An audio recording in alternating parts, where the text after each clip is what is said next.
Hello students, कैसे हैं आप लोग। स्वागत है सीयूटी हिंदी मीडियम पर, स्वागत है अड्डा 11-12 पर एक्चुअली। चलिए, कैसे हैं आप लोग। स्वागत है आज के इस बहुत इंपॉर्टेंट सेशन में। और आज जो महाकुंभ सीरीज में हम लोग लगातार क्वेश्चन आंसर एमसीक्यूज कर रहे हैं, उसमें आज मैं एक और चैप्टर यानी समकालीन दक्षिण एशिया वाला चैप्टर लेकर आ गया हूं। तो एक बार फटाफट से मुझे बता दीजिए, आवाज वगैरह सही आ रही है? बढ़िया, फर्स्ट क्लास। चलो हाँ, निधि पांडे बेटा, राधे राधे। एक बार फटाफट बता दो। चलो, शानदार शानदार शानदार शानदार। एक बार आ जाओ भाई, फटाफट से, बिना लेट किए आ जाओ जल्दी सब लोग। तो आज की इस क्लास को फटाफट से शेयर कर दीजिए। आज हम लोग करेंगे समकालीन दक्षिण एशिया का चैप्टर। चलिए आ जाइए। तो आज के चैप्टर में देखो, हम लोग क्या करेंगे, कुछ एमसीक्यूज करेंगे, फिर कुछ दीर्घ उत्तरीय लघु उत्तरीय सवालों को भी करने की कोशिश करेंगे। लेकिन आज मैंने कुछ एमसीक्यूज आप लोगों के लिए लिए हैं, उस पर मैं पोल भी आप लोगों को करा दूंगा। ठीक है, पोल भी उसमें आप लोगों को करा दूंगा। आ जाओ भाई, आ जाओ, जल्दी आ जाओ। अभी 120-25 लोग पढ़ रहे थे, वो लोग कहां गए? जल्दी आइए, जल्दी जल्दी प्यारे बच्चों, जल्दी आइए फटाफट से, बिना देर की आ जाओ। ठीक है ठीक है ठीक है ठीक है, आ जाओ बच्चों, आ जाओ आ जाओ। चलो बढ़िया, फर्स्ट क्लास फर्स्ट क्लास। पोल भी करवाता हूं, पोल भी करवाता हूं। चलो, वाह क्या बात है, क्या घटाई है संख्या तुम लोगों ने, मजा आ गया। चलो पहला क्वेश्चन प्यारे बच्चों, पोल भी दे देता हूं। पहला क्वेश्चन, गुड इवनिंग। पहला क्वेश्चन, निम्न में से कौन सा देश दक्षिण एशिया का हिस्सा नहीं है? इस पोल को करते हैं, आ जाइए फटाफट से, पोल स्टार्ट करते हैं। निम्न में से कौन सा देश दक्षिण एशिया का हिस्सा नहीं है? प्रोसीड। चलिए, good evening good evening good evening. आपका स्टूडेंट गोरखपुर से राजन चौहान जी, स्वागत है बेटा, स्वागत है आज के इस क्लास में। आ जाओ फटाफट से। निम्न में से कौन सा देश दक्षिण एशिया का नहीं है? जय हिंद जय हिंद। आंसर करो। बाय सर, मैं रिकॉर्डिंग देख लूंगी। उसका क्या हुआ प्यारे बच्चों? गुड इवनिंग अवनीश सर का, हाँ कोई बात नहीं, गुड मॉर्निंग। आ जाओ आ जाओ आ जाओ आ जाओ। Good evening good evening good evening. क्या आंसर हो जाएगा? निम्न में से कौन सा देश दक्षिण एशिया का हिस्सा नहीं है? क्या आंसर हो जाएगा? पाकिस्तान, भारत, नेपाल या चीन? क्या आंसर हो जाएगा? रो रो के जो 50 लाइव तुम लोगों ने किया है, मतलब। चलो, तो प्यारे बच्चों, इसमें सही जवाब क्या हो जाएगा? चाइना सही जवाब हो जाएगा। चाइना दक्षिण एशिया का हिस्सा नहीं है। अगर दक्षिण एशिया की बात आती है तो पाकिस्तान, भारत, नेपाल, अफगानिस्तान, भूटान, बांग्लादेश, श्रीलंका और मालदीव, विशेष रूप से इन 8 देशों का नाम आता है। मैं अभी इनके नाम भी अलग से आप लोगों को लिखाऊंगा। गुड इवनिंग बेटा, गुड इवनिंग। हाँ, Mahima beautiful blooms, good evening good evening. तो सही जवाब डी हो जाएगा। आइए देखते हैं कि कौन इसमें आगे रहा है। तो प्यारे बच्चों, मोनिका, निधि पांडे और अवनी गुप्ता, इन 3 लोगों ने सबसे तेज जवाब दिया है। फिर अनामिका, सरवन, सोनम, अजरा, यूपीएससी टारगेट, पुराजू, कृपाल, पीयूष श्रीवास्तव, रिया वाजपेयी, संध्या, रीना, आंचल, भारती ठाकुर, पूनम कश्यप, ये लोग हैं। चलिए बढ़िया, अगला सवाल देखते हैं। अगला सवाल प्यारे बच्चों, अगला सवाल। चलो अगला सवाल है, निम्न में कौन सा देश जातीय संघर्ष का शिकार रहा है? निम्न में, आपको पता है पोलवा से मेरी दुश्मनी है। नहीं, थर्ड में आ गई हूं। चलो, गुड इवनिंग आंचल बेटा, गुड इवनिंग। निम्न में से कौन सा देश जातीय संघर्ष का शिकार रहा है? जातीय संघर्ष का शिकार, जल्दी बताइए। कौन सा देश जातीय संघर्ष का शिकार रहा है? और इसके लिए पोल रहा ये। चलिए पोल शुरू। निम्न में से कौन सा देश, सर हम लोगों का क्यों नहीं पोल? मोहम्मद आरिफ बेटा, वो कभी कभी होता है, आगे पीछे हो जाती है चीजें, तो इसलिए बहुत टेंशन मत लिया करो। निम्न में से कौन सा देश जातीय संघर्ष का शिकार रहा है? बताइए, कौन सा देश जातीय संघर्ष का शिकार रहा है? पाकिस्तान, भारत, श्रीलंका या चीन? क्या जवाब हो जाएगा? निम्न में से कौन सा देश जातीय संघर्ष का शिकार रहा है? पाकिस्तान, भारत, श्रीलंका या चीन? तो आप जानते हैं यहां एक समस्या रही है, बहुसंख्यकवाद। जहां पर जो सिंहलीज थे श्रीलंका में, उन्होंने तमिलियंस को अधिकार देने से मना कर दिया और जातीय संघर्ष हुआ, आपको पता है। ठीक है, तो वो देश है श्रीलंका। तो इसका सी ऑप्शन बिल्कुल सही है प्यारे बच्चों। 100% लोगों ने जवाब दिया। पुष्पा मोदी, साधना गौतम और अनामिका ने है टॉप 3 में इसमें रहे हैं। ठीक है, पुष्पा मोदी, साधना गौतम और अनामिका इसमें टॉप 3 में रहे हैं प्यारे बच्चों। चलिए अगला सवाल देखते हैं। निम्न में कौन सा देश में सैन्य हस्तक्षेप की घटना होती रही है? निम्न में से किस देश में सैन्य हस्तक्षेप की घटना प्यारे बच्चों होती रही है? सैन्य हस्तक्षेप की घटना प्यारे बच्चों होती रही है। तो इसका अगर हम पोल करने की कोशिश करें प्यारे बच्चों, चलिए, सैन्य हस्तक्षेप की घटना निम्न में से किस देश के? मैं कहा हूं सर, अवनी गुप्ता तुम भी उसमें रही होगी कहीं ना कहीं नीचे। सैन्य हस्तक्षेप की घटना निम्न में से किस देश में होती रही है? बताइए। सैन्य, पाकिस्तान, भारत, नेपाल या चीन? सैन्य हस्तक्षेप की घटना निम्न में से किस देश में होती रही है? बताओ। सैन्य हस्तक्षेप की घटना निम्न में से किस देश में होती रही है? बताइए। प्यारे बच्चों सही जवाब क्या हो जाएगा? पाकिस्तान। तो यहां पर अयूब खान से मामला शुरू हुआ, ठीक है, अयूब खान से, जिसने सबसे पहली बार सैन्य हस्तक्षेप किया, और लास्ट में मुशर्रफ, ठीक है, जिसने डायरेक्टली क्या किया? कब्जा किया पाकिस्तान में शासन के ऊपर। तो उसकी पूरी एक श्रृंखला रही है सैन्य हस्तक्षेप की, ठीक है। तो ये जो सैन्य हस्तक्षेप की घटना होती रही है, ये कहां होती रही है? पाकिस्तान में होती रही है। इसका सही जवाब ए हो जाएगा। चलिए, तो शिवशंकर सिंह, राजीव खान, दिव्या यादव, ये तीनों सही जवाब हो जाएगा। सोशियोलॉजी के क्लास का टाइम टेबल क्या है बेटा? सोशियोलॉजी की क्लास 5 बजे चला करेगी कुछ दिन बाद, मे भी कल पहली क्लास भी हो, कोशिश कर रहा हूं, लेकिन बुलडोजर बैच में सोशियोलॉजी आ गया है, ठीक है। चलिए, तो ये बिल्कुल सही जवाब हो जाएगा। अगला सवाल देखते हैं। अगला सवाल, नेपाल गणतंत्र कब बना? बताइए, नेपाल गणतंत्र कब बना? जल्दी बता दीजिए। नेपाल गणतंत्र कब बना प्यारे बच्चों? जल्दी बता दीजिए। नेपाल गणतंत्र कब बना?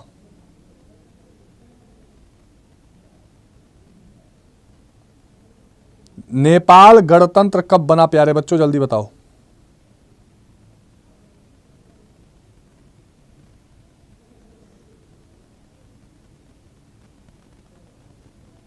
ठीक है, इसका भी पोल प्यारे बच्चों, इसका भी पोल दे देते हैं। नेपाल गणतंत्र कब बना? चलिए,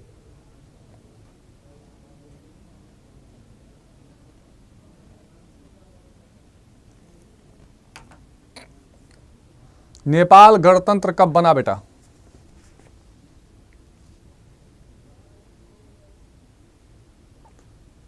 सही जवाब क्या हो जाएगा? नेपाल गणतंत्र कब बना? When did Nepal become the Republic? Nepal गणतंत्र कब बना? तो प्यारे बच्चों, सी इसका सही जवाब हो जाएगा। 2008 में नेपाल गणतंत्र बना। गणतंत्र का क्या अर्थ होता है? जहां पर जो शासक करने वाला है, शासन करने वाला सबसे ऊंचा पद है, वो चुना हुआ होगा। शासन करने वाली जो सबसे ऊंची पोस्ट होगी वो चुन कर आएगी। तो राष्ट्रपति भी यहां चुना जाता है, तो यहां पर डी हो जाएगा। इसका अगर मैं लीडर बोर्ड जनरेट करूं, टीना मीना, अनामिका यादव, संदीप पैरागीन, इन 3 लोगों ने सबसे तेज दिया है। बाकी बच्चे भी लाइन से इसके नीचे हैं, ठीक है। चलिए, अवनीश सर का चेहरा सबसे नीचे क्या है भाई? थोड़ा ध्यान दो।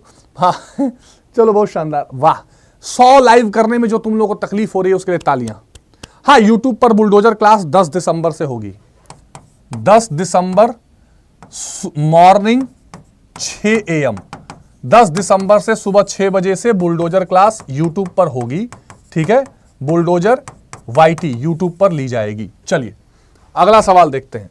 अगला सवाल, 7 पार्टी अलायंस किस देश से संबंधित है? दिमाग खराब कर रहा है कौन? दिमाग खराब कर रहा है? पुलवा टाइम पर लगाइए जरा। अरे लगा दिए हैं जी, लो टाइम पर लगा देते हैं। 7 पार्टी अलायंस किस देश से संबंधित है? Good evening, good evening. Sociology बेटा, सोशियोलॉजी की जब होगी आपको बता दिया जाएगा, ठीक है। चलिए, 7 पार्टी अलायंस किस देश से संबंधित है? पाकिस्तान, भारत, नेपाल या चीन? 7 पार्टी अलायंस किस देश से संबंधित है? पाकिस्तान, भारत, नेपाल या चीन? 7 पार्टी अलायंस किस देश से संबंधित? आप जानते हैं कि 2006 में जब नेपाल में यह देखा गया कि राजा जो है वो लोकतांत्रिक व्यवस्था को नहीं आने दे रहा है, तो 7 प्रमुख दल नेपाल के एक साथ आ गए और शांतिपूर्ण प्रदर्शन किया लोकतंत्र की बहाली के लिए। इसे ही 7 पार्टी अलायंस कहा गया। और इसका सही जवाब सबसे पहले अर्श ने, फिर अजरा बी, शिवम यादव, अनमोल कुमार, रीना, शिवशंकर सिंह, टीना मीना, ओनली राखी गौतम, मोहम्मद, सारे लोगों ने, ये लाइन से बहुत सारे बच्चे हैं, याशिर है, देहाती अरविंद, कॉमेडी, निधि पांडे, रोशन जैन, सब लोगों ने दिया हुआ है। चलिए ठीक है, आगे चलते हैं। तो 7 पार्टी अलायंस का सही जवाब नेपाल हो जाएगा। करेक्ट, नेपाल हो जाएगा। अगला सवाल प्यारे बच्चों, अगला सवाल, साफ्टा, जिसको फुल फॉर्म भी अगला से पूछ सकता है, south Asian free trade agreement, free trade agreement, ठीक है, ये कब से प्रभावी हुआ? चलिए बताइए, साफ्टा जो है वो कब से प्रभावी हुआ? साफ्टा, हां आंसर राइटिंग भी होगी बेटा। साफ्टा कब से प्रभावी हुआ? आंसर राइटिंग में भी कराऊंगा। पहले कुछ एमसीक्यूज हैं, फिर आंसर राइटिंग में कराऊंगा। साफ्टा, सर देखिए फिर से पोलवा को, हाँ अवनी, साफ्टा कब से प्रभावी हुआ बताओ? एक दिन खाली भोजपुरी का क्लास रखें क्या? कौन कौन चाहता है एक दिन केवल भोजपुरी क्लास? आग लगाओ। चलो बताओ, साफ्टा। देखो भैया, चैनल पे दिल से जुड़ना। देखो कुछ बच्चे सोचते होंगे कि सर कुछ ना कुछ रोज नया नया करते रहते हैं, क्लास लेते रहिए। उसके लिए बहुत लोग हैं, कर रहे हैं। कुछ चीज़ें आपको अलग से भी करनी पड़ती हैं अपने बच्चों को अपने साथ रखने के लिए, अपने से कनेक्ट करने के लिए। तो मैं वो जिम्मेदारी उठाता हूँ, मैं वो करता हूँ। किसी को अच्छा लगे बुरा लगे, मुझे लगता है कि केवल जो है आकर और गुरु जी की तरफ पढ़ा के और चले जाना, ये मुझसे हो नहीं पाएगा। बहुत लोग ऐसा कर रहे हैं। तो इसलिए मुझसे जो नया बन पड़ता है मैं तुम्हारे लिए करता हूं, ताकि तुमसे और हमारा एक रिश्ता बने। और इसी के चलते इस बार मैं गर्व से कह सकता हूं कि सीयूईटी में 200 में 200 सबसे ज्यादा पॉलिटिकल साइंस में आए हैं, सबसे ज्यादा पॉलिटिकल साइंस में आए हैं। तो मेरा तो यही तरीका रहेगा। अगर किसी को लगता हो कि सर पढ़ा रहे हैं कम, तो वो भाई नमस्ते कर सकता है, सीधी बात। सही जवाब हो जाएगा साफ्टा प्रभावी हुआ 2006 से प्यारे बच्चों, ठीक है, 2006 से प्रभावी हुआ, ठीक है भाई। वर्षा पांडे, मोनिका और अनामिका, इन्होंने सबसे तेज सही जवाब दिया है।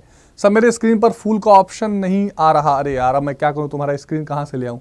हाँ, टेंशन वाली क्लास अभी 8 बजे होगी, टेंशन वाली क्लास अभी 8 बजे होगी, ठीक है, ठीक है। टेंशन वाली क्लास सर मेरे स्क्रीन, देखो मेरे लिए भी बहुत आसान है कि मैं रोज आऊं 2 क्लास लेके चला जाऊं, पर आप देखते हो कि कोई सेल आती है, कोई बैच आता है, कोई नई चीज करनी होती है, तो मैं सबसे आगे रहता हूं। इसलिए रहता हूं कि हर आदमी का एक अलग किरदार है, तो मैं अपने किरदारों को डिवाइड किया हुआ हूं। मेरे लिए सबसे आसान काम है कि रोज मैं क्लास में आऊं, लिखूं, पढ़ाऊं, चल दूं। पर नहीं, ऐसा नहीं हो सकता है। हर आदमी को हर किरदार निभाना पड़ता है, और इसलिए मेरा किरदार बटा हुआ है। तो अगर कभी लगे कि सर क्या क्या चीजें कर रहे हैं, कभी लगे, वैसे तो तुम लोग मजे में रहते हो, तो ये सोच लेना कि करना पड़ता है, क्योंकि किरदार है एक, ठीक है बच्चों। और ये किरदार आपको जीवन में भी मल्टी डायमेंशनल होना सिखाता है। जीवन में अगर आप एक लकीर के फकीर रहे ना, तो लकीर मिटने पे आप भटक सकते हैं, लेकिन यदि आप अपने टैलेंट को, अपने कार्य क्षमता को लगातार बढ़ाते रहें, तो आप अलग अलग चुनौतियों से भी लड़ सकते हैं। चलिए प्यारे बच्चों अगला सवाल देखते हैं। अगला सवाल प्यारे बच्चों, चलिए अगला सवाल, निम्न में कौन सा देश में संवैधानिक राजतंत्र है। अंग्रेजी में कहा जाता है कॉन्स्टिट्यूशनल मोनार्ची। सर पूल छोड़िए, खाना बनाना पूल छोड़ दूं, अच्छा बुलडोजर क्लास केवल नहीं बेटा, बोर्ड के लिए बुलडोजर, बोर्ड के लिए। पाकिस्तान, भारत, नेपाल, भूटान, सीयूईटी और बोर्ड दोनों के लिए आसान है, इंपॉर्टेंट है। संवैधानिक राजतंत्र कहां है बेटा। इकोनॉमिक्स 5 बजे हुआ करेगी, लेकिन अभी क्या है कि मैं थोड़ा बीच में 1-2 दिन नहीं भी रहूंगा, तो बेटा उसमें आप लोगों को थोड़ा मैनेज करना पड़ेगा। चलो, निम्न में से कौन सा देश संवैधानिक राजतंत्र है। पाकिस्तान, भारत, नेपाल या भूटान। निम्न में से कौन सा देश संवैधानिक राजतंत्र है। पाकिस्तान, भारत, नेपाल या भूटान। क्या हो जाएगा बताइए।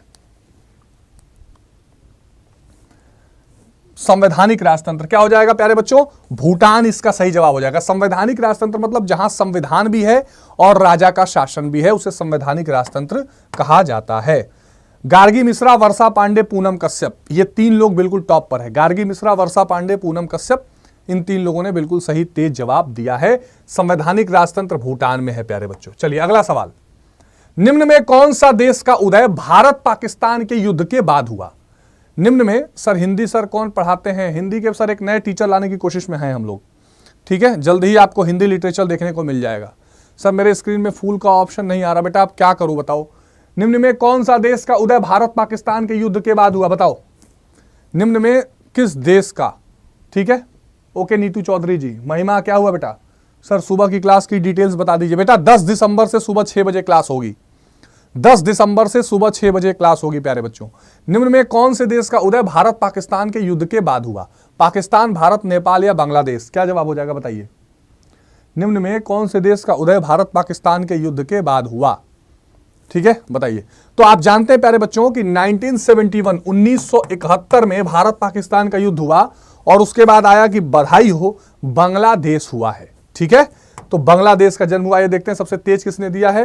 तो Monika, only UPSC target, Sarvan, Yasir Qamar, Geeta, Sumit, Kritika, मगरमच्छ, हरिओम गिरी, राहुल डांसार, साधना गौतम, अनामिका, अर्थ, ब्यूटीफुल ब्लूम्स, अर्जुन, नीतू चौधरी, दिव्या, पुष्पा, महिमा, इन सब लोगों ने सबसे तेज जवाब दिया है। चलिए आगे बढ़ते हैं। तो सही जवाब बांग्लादेश हो जाएगा। अगला सवाल, किस देश के साथ भारत ने फरक्का जल समझौता किया था 1996 में। फरक्का जल समझौता किस देश के साथ भारत ने किया था।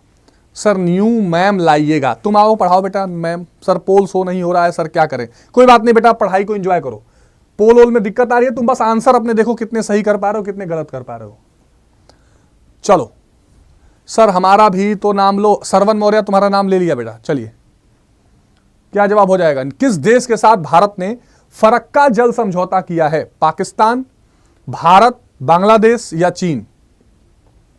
किस देश के साथ भारत ने फरक्का जल समझौता किया है? जल्दी बताइए प्यारे बच्चों। गंगा नदी को लेकर भारत बांग्लादेश के बीच में, और ब्रह्मपुत्र नदी भी, ये दो नदियां ऐसी हैं जिसके पानी को लेकर भारत बांग्लादेश के बीच में कभी कभी तनाव होता रहता है।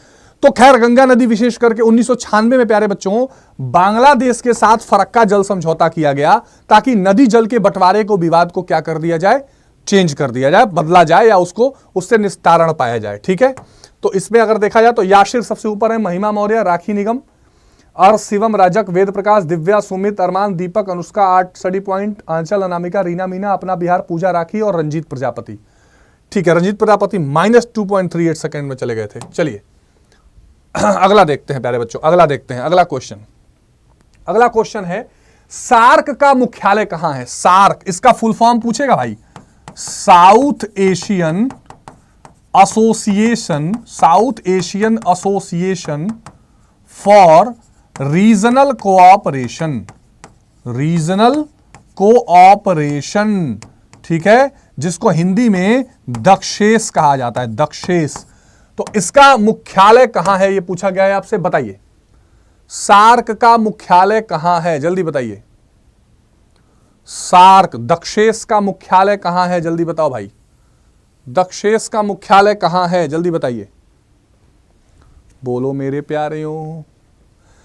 तो प्यारे बच्चों सार्क का मुख्यालय किस देश में है, बताओ। सार्क का मुख्यालय, सर मॉडल बना यहां नेपाल, हाँ ठीक है। तो प्यारे बच्चों सार्क का मुख्यालय नेपाल के काठमांडू में है। ठीक है, नेपाल के काठमांडू में सार्क का मुख्यालय है, और 100% लोगों ने सही जवाब दिया है इसका। 100% लोगों ने प्यारे बच्चों इसका सही जवाब दिया है। बहुत शानदार। ठीक है, चलिए बहुत शानदार। तो Bharti Thakur only UPSC target, Sandhya, Tina Meena, Anushka, Arsh, Deepak, प्रजा, गीता सिंह, सत्यवीर, मोनिका, रंजीत, दिव्या, महिमा, मोनिका, रजक, मुकेश, ये सब लोग हैं, लेकिन ऊपर के 3 भारती ठाकुर यूपीएससी टारगेट, संध्या राजपूत हैं। संध्या राजपूत ने बुलडोजर बैच ज्वाइन कर लिया है, तो संध्या राजपूत के लिए तालियां। सबसे पहले बुलडोजर बैच अगर किसी ने ज्वाइन किया है तो संध्या राजपूत ने किया है। संध्या राजपूत के लिए तालियां भाई, वो हमारे बुलडोजर बैच की अब सदस्य हो चुकी हैं। चलिए ताली बजा देना एक बार सब लोग। हट, ताली भी नहीं बजाओगे तो उठा पटक दूंगा। अगला सवाल, अगला सवाल, कौन सा देश प्रारंभ से ही धर्मनिरपेक्ष नहीं था? कौन सा देश प्रारंभ से ही धर्मनिरपेक्ष नहीं था, जल्दी बताओ। कौन सा देश प्रारंभ से ही धर्मनिरपेक्ष नहीं था, जल्दी बताओ। कौन सा देश प्रारंभ से ही धर्मनिरपेक्ष नहीं था? जल्द से जल्द बताने की कोशिश करिए। श्रीलंका, भारत, नेपाल या बांग्लादेश? कौन सा देश प्रारंभ से ही, अरे सुहेल सैफी बेटा तुम्हारा नाम ले लिया, कैसी बात कर दी है सुहेल बेटा, तुम्हारा नाम ले लिया मैंने। चलो, कौन सा देश प्रारंभ से ही धर्मनिरपेक्ष नहीं था, जल्दी बताइए। कौन सा देश प्रारंभ से? तो प्यारे बच्चों क्या हो जाएगा, सॉरी नेपाल इसका सही जवाब। अच्छा पोल मैंने दिया नहीं है ना, एक बार पोल भी दे देता हूं यार। चलो, नेपाल, बांग्लादेश, श्रीलंका, भारत में क्या हो जाएगा, जल्दी बताओ। नेपाल, पाकिस्तान, भारत, श्रीलंका, क्या क्या दिया है, जो भी हुआ है उसमें बताओ। ऐसा देश जो पहले से नहीं था धर्मनिरपेक्ष, नहीं, संविधान के हिसाब से बोल रहा हूं, संविधान के हिसाब से बताओ।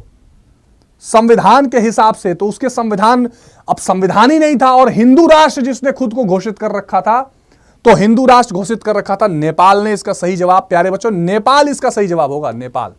इस क्वेश्चन के अनुसार नेपाल। यासिर, अर्श और अनामिका ने सही तेज जवाब दिया है। ठीक है, अगला क्वेश्चन भाई देखो, जिसने घोषित कर रखा था कि वो क्या है, जिसने घोषित कर रखा था कि वो क्या है प्यारे बच्चों, वो एक हिंदू राष्ट्र है, तो वो धर्मनिरपेक्ष कैसे होगा? जिसने घोषित कर रखा था कि वो एक हिंदू राष्ट्र है। ठीक है, चलो आज क्या हम 150 लाइक जा सकते हैं? ऐसा हो सकता है, एक बार कोशिश कर लो। चलो, जिसने घोषित कर रखा था कि वो हिंदू राष्ट्र है। अगला सवाल, राजीव गांधी जयवर्धने समझौता कब हुआ, जल्दी बताओ। राजीव गांधी जयवर्धने समझौता कब हुआ? राजीव गांधी जयवर्धने समझौता कब हुआ, जल्दी बताइए। राजीव गांधी जयवर्धने समझौता कब हुआ, जल्दी बताओ। राजीव गांधी जयवर्धने समझौता, सबने पहले श्रीलंका दिया था। हाँ बेटा, राजीव गांधी जयवर्धने श्रीलंका। अच्छा लो पोल ले लो, राजीव गांधी जयवर्धने समझौता, जल्दी जल्दी फटाफट। राजीव गांधी जयवर्धने समझौता कब हुआ था प्यारे बच्चों? राजीव गांधी जयवर्धने समझौता कब हुआ था? 85, 86, 87, 88 बताइए। राजीव गांधी जयवर्धने समझौता कब हुआ था प्यारे बच्चों? तो देखो, राजीव गांधी जयवर्धने समझौता श्रीलंका वाले मामले में हुआ था, जब तमिलियंस को परेशान किया जा रहा था। तो प्यारे बच्चों ये हुआ था 1987 में। सही जवाब 98.1% लोगों ने दिया है। हरिओम गिरी, दिव्या और सृष्टि ने सही दिया है जवाब, सबसे तेज। फिर भारती, अनुष्का, राजू, शिवशंकर सिंह, मिडिल क्लास, मोनिका, महिमा, गीता, सत्यवीर, मोनिका, रजक, नितिन, अपना बिहार, राखी और सीमा सिंह ने सही जवाब दिया है। तो इसमें इन लोगों ने 1987 सही जवाब हो जाएगा। अगला सवाल, भारत ने श्रीलंका से शांति सेना कब वापस बुलाई? भारत ने श्रीलंका से शांति सेना कब वापस बुलाई? कब क्या किया? वापस बुला लिया। क्या जवाब हो जाएगा? चलिए पोल दीजिए।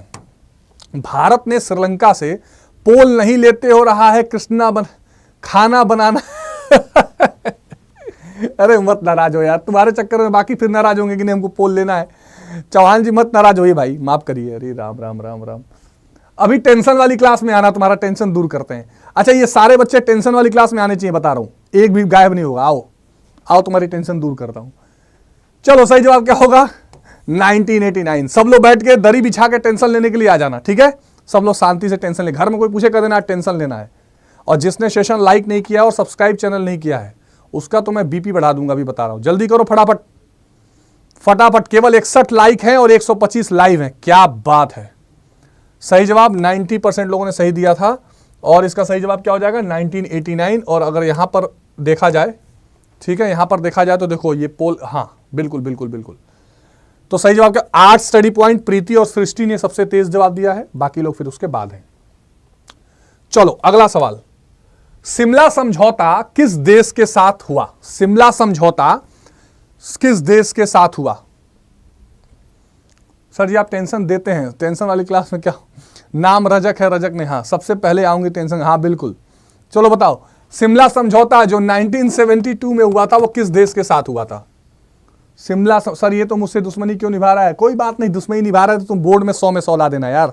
ऐसे ऐसे पोल की टेंशन काहे लेते हो तुम लोग यार? ऐसे ऐसे पोल की टेंशन नहीं लेनी चाहिए। चलो, तो शिमला समझौता बेटे पाकिस्तान के साथ हुआ था। अरे ले, अब इसका पोल मैंने नहीं दिया, छोड़ो इसका पोल ही छोड़ दो, छोड़ो इसका पोल इस क्वेश्चन का। तो शिमला समझौता पाकिस्तान के साथ हुआ था 1972 में। अगला सवाल, दक्षेस का सबसे नया सदस्य, सार्क का सबसे नया सदस्य बेटा कौन है? पाकिस्तान, अफगानिस्तान, नेपाल या चीन? दक्षेस का सबसे नया सदस्य, लो ये पोल ले लो। दक्षेस का सबसे नया सदस्य कौन है? सर आंसर तो हो रहा, हाँ दक्षेस का सबसे नया सदस्य कौन है प्यारे बच्चों? हाँ वो हाँ शिमला समझौता इंदिरा गांधी और जुल्फिकार अली भुट्टो के बीच में हुआ था, ठीक है। चलिए बताइए, दक्षेस का सबसे नया सदस्य, दक्षेस का सबसे नया सदस्य कौन था?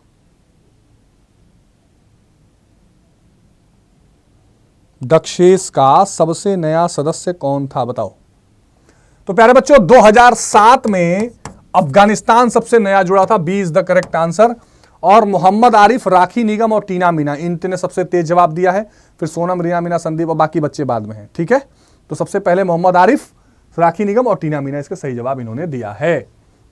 चलिए, निम्न में कौन पाकिस्तान का सैन्य शासक रहा है? ये एमसीक्यू का आखिरी क्वेश्चन है। निम्न में कौन पाकिस्तान का सैन्य शासक रहा है? ये रहा पोल। निम्न में कौन पाकिस्तान का सैन्य शासक रहा है बेटा बताइए। निम्न में कौन पाकिस्तान का सैन्य शासक रहा है? सलीम, एएमयू के कौन सब्जेक्ट? हाँ, सोशियोलॉजी की क्लास कब से स्टार्ट होगी? गौरी बेटा अभी बीच में कल 5 बजे एक बार चेक कर लेना। कल 5 बजे सोशियोलॉजी की क्लास एक बार सभी लोग चेक कर लेना। कल 5 बजे सोशियोलॉजी की क्लास एक बार सभी लोग चेक कर लेना। बाकी मैं फिर, हाँ एक बात बता दूं, कल मेरा और अली सर का एक बैटल है। कल शाम को 7 बजे मेरा और अली सर का बैटल है, तो कल आप लोग आइएगा, कल मजा आएगा, ठीक है। लियाकत अली, जुल्फिकार अली, याहिया खान या नवाज शरीफ? सही जवाब याहिया खान हो जाएगा। ये ऊपर के 2-3 जो हैं, ऊपर के 2 और लास्ट वाले तो लोकतांत्रिक तरीके से सरकार चुनी गई थी, लेकिन जो याहिया खान थे ये 1971 में जंग हुई थी पाकिस्तान से, उस समय भी गड़बड़ किया था इसी याहिया खान ने, यही शासक था। ठीक है, तो इसका जवाब जो है वो सी हो जाएगा, जो केवल 35% लोगों ने दिया है। और इसमें 8 स्टडी पॉइंट आस्था और राहुल, फिर रंजीत प्रजापति, मोहम्मद, संदीप, याशिर, सृष्टि, आंचल, मोनिका, क्यूटी, प्राची, नितिन, अंश, राखी, सोनम, अवनीश, अंशिका, अनिश्वर का चेला, अनामिका, अर्श और पीयूष रंजन ने सही जवाब दिया था। इसका सही जवाब प्यारे बच्चों था याहिया खान। इसका सही जवाब क्या था? सर मेरा नोटिफिकेशन कर दिया है क्लास। हाँ Monica, I am a late student. वाह क्या बात है बेटा, कोई बात नहीं, लेट है पर उतना भी लेट नहीं है। हाँ, बैटल में हथियार लेके आना। सर पाकिस्तान के वर्तमान प्राइम मिनिस्टर बेटा शहबाज शरीफ, अभी जो प्राइम मिनिस्टर हैं पाकिस्तान में वो शहबाज शरीफ हैं। कुछ प्रश्न कर लिए जाएं, कुछ प्रश्न कर लिए जाएं। जैसे मान लीजिए एक प्रश्न आ गया आपके साथ, प्रश्न है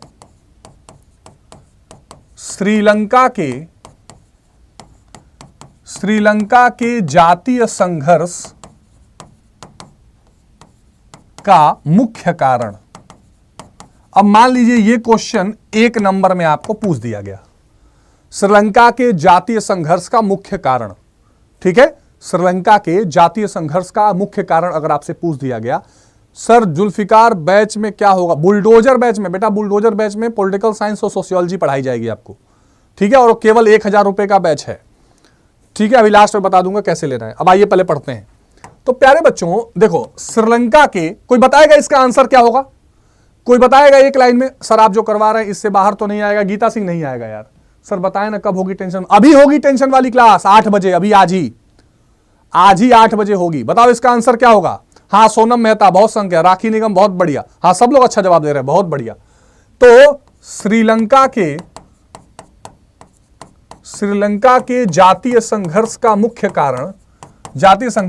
कारण बहुसंख्यकवाद था। दूसरा प्रश्न है, श्रीलंका में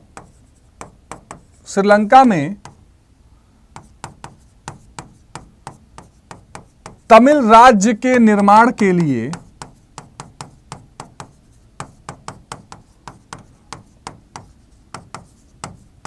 कौन सा उग्र संगठन बनाया गया? कौन सा उग्र संगठन बनाया गया? क्या आंसर करोगे इसका? श्रीलंका में, हाँ कौन, श्रीलंका के राज्य बहुसंख्यक, हाँ करेक्ट। देखो बहुसंख्यकवाद का मतलब क्या है कि एक ऐसी जनसंख्या जो संख्या में ज्यादा है वो दूसरे को कोई भी अधिकार नहीं देना चाहती है, उसे बहुसंख्यकवाद कहते हैं। करेक्ट, तो इसका आंसर क्या हो जाएगा? आप लोग बढ़ा के लिख लीजिएगा, मैं आंसर लिख देता हूं। लिट्टे बनाया गया प्यारे बच्चों, जो 1976 में बनाया गया। इसको बोला गया लिबरेशन टाइगर ऑफ, इसका फुल फॉर्म भी पूछ सकता है, पूछा है, लिबरेशन टाइगर्स ऑफ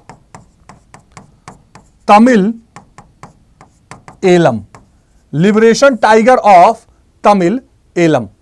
ठीक है, 1976 में बनाया गया था liberation tiger of Tamil Eelam. इसका जो मुख्य नेता था प्यारे बच्चों वो था प्रभाकरण। इसका जो मुख्य नेता था वो था प्रभाकरण। ठीक है, तो liberation tigers of Tamil Eelam बनाया गया था, इसका मुख्य नेता था प्रभाकरण। हाँ बहुत शानदार। अब देखो एक लघु उत्तरीय सवाल कर लेते हैं या फुल फ्लेजेड प्रश्न कर लेते हैं। सार्क क्या है? सार्क क्या है? इसकी सफलता सीमित होने के क्या कारण है? क्या कारण है? मान लीजिए क्वेश्चन 4+2 में पूछ दे अगर 6 नंबर का, पहले वाले पॉइंट के लिए 4 नंबर, दूसरे वाले पॉइंट के लिए 2 नंबर। सर सूर्यमणि नाम लीजिए। बेटा सूर्यमणि नाम ले लिया। सूर्यमणि जी आप कैसे हैं? सर इसके साथ सीयूटी का भी तैयारी होगी ना? हाँ बेटा सीयूटी और बोर्ड दोनों के लिए है बुलडोजर। सीयूटी और बोर्ड दोनों के लिए बुलडोजर क्लास है, केवल उसमें सीयूटी सोशियोलॉजी और पॉलिटिकल साइंस की, और जो हमारा भौकाल बैच एक आया है उसमें सब कुछ मिल रहा है। लास्ट में सब बता दूंगा, अभी देखते रहो। आओ तो यहां पर प्यारे बच्चों सबसे पहले हम लिखते हैं उत्तर। लिखो दक्षिण एशियाई देशों का समूह, दक्षिण एशियाई देशों के क्षेत्रीय सहयोग का संगठन, सहयोग का संगठन दक्षेस की स्थापना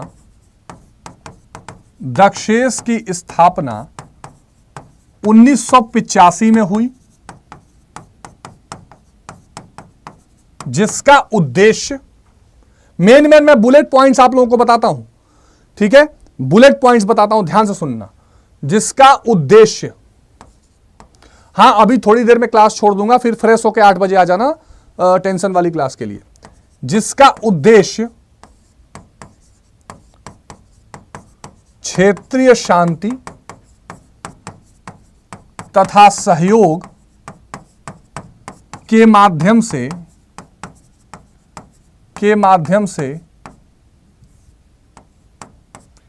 आर्थिक विकास था।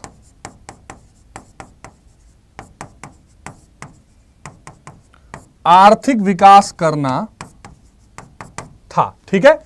तो दक्षिण एशियाई देशों का यह संगठन था। सर सार्क बना तब साथ, हां मैं बता रहा हूं प्यारे बच्चों, ठीक है।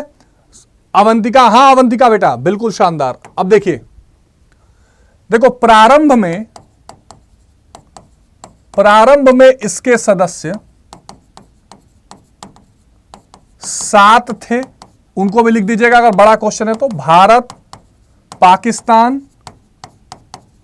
भूटान, नेपाल, बांग्लादेश, ठीक है। भारत, पाकिस्तान, भूटान, नेपाल, बांग्लादेश, श्रीलंका, मालदीव, ठीक है। हां तो 3 और 4 7। फिर लिखिए 2007 में अफगानिस्तान शामिल हुआ। अफगानिस्तान शामिल हुआ 2007 में अफगानिस्तान शामिल हुआ। कोई बात नहीं सुकू बेटा, ठीक है। 2007 में अफगानिस्तान शामिल हुआ, ठीक है। क्षेत्रीय व्यापार को बढ़ाने के लिए, क्षेत्रीय व्यापार को सरल एवं विवाद रहित बनाने के लिए, विवाद रहित बनाने के लिए साफ्टा पर हस्ताक्षर किया गया। 2004 में हुआ, जो 2006 से प्रभावी हुआ, ठीक है। 2006 से प्रभावित हुआ। अब सार्क के बारे में इतना बेसिक तो आप कर सकते हैं, ठीक है। सार्क के बारे में इतना बेसिक पॉइंट्स आप लोग लिख सकते हैं। इसके बाद असफलता के कारण,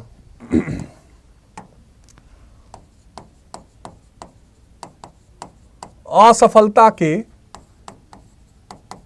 कारण, ठीक है। सार्क के असफलता के कारण, देखो सार्क आसियान की तरह सफल ना हो सका, इसका मुख्य कारण भारत पाकिस्तान के बीच खराब संबंध है।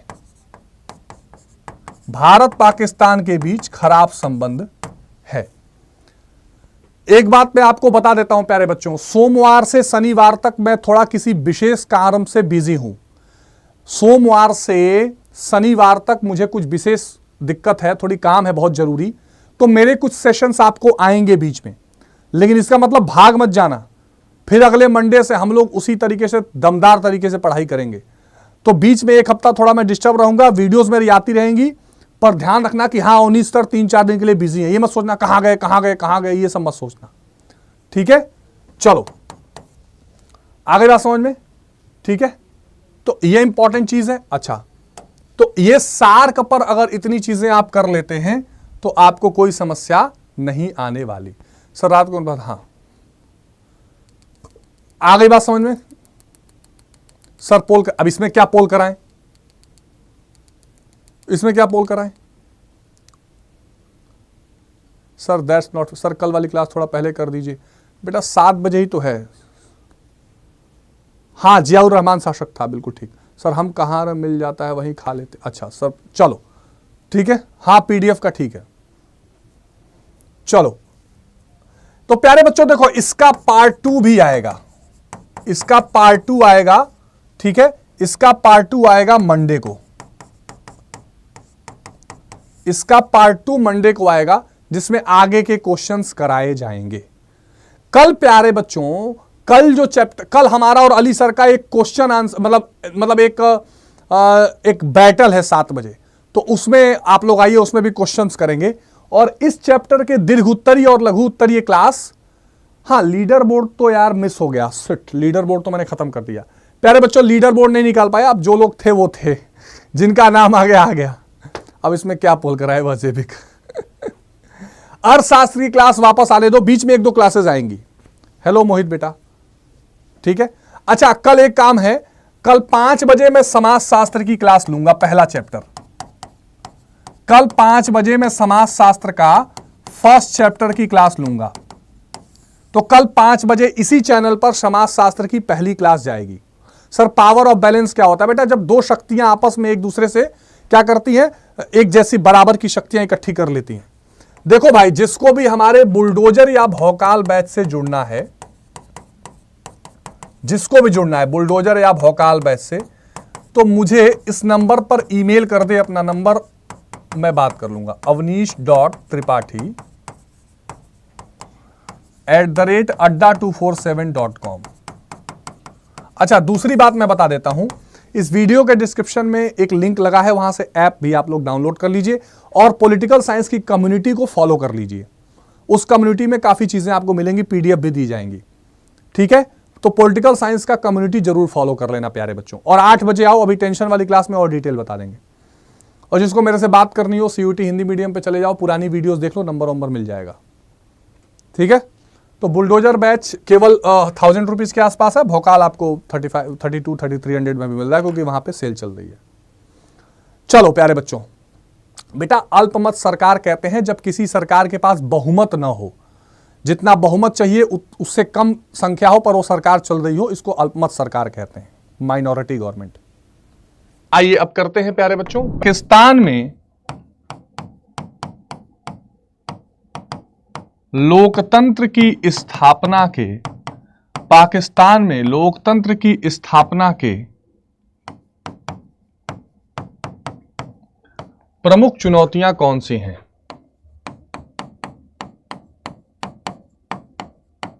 प्रमुख चुनौतियां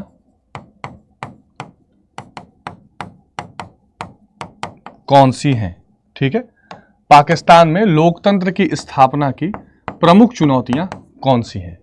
देखो आप जानते हैं कि जब आप समकालीन दक्षिण एशिया पढ़ते हैं तो सबसे बड़ी समस्या पाकिस्तान को लेकर आती है कि भाई पाकिस्तान में लोकतंत्र स्थापित नहीं हो पा रहा है। पाकिस्तान में जो है वो लगातार कभी सेना का शासन, कभी लोकतंत्र का शासन एक तरह से पेंडुलम की तरह झूल रहा है। तो हम इसमें क्या क्या आंसर्स लिख सकते हैं, जरा देखते हैं। देखिए, पाकिस्तान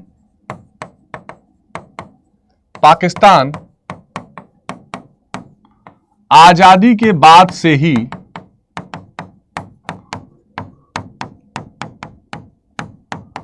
राजनीतिक अस्थिरता को झेलता रहा है। राजनीतिक अस्थिरता को झेलता रहा है। वहां कभी सैन्य शासन, एक दो लाइन की भूमिका बना के फिर हम अपने पॉइंट्स पर आ जाएंगे कि कारण क्या रहा है। ठीक है, वहां कभी सैन्य शासन तथा कभी लोकतांत्रिक सरकारें रही हैं।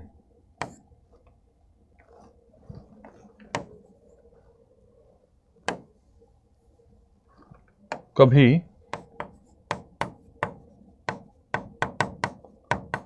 लोकतांत्रिक सरकारें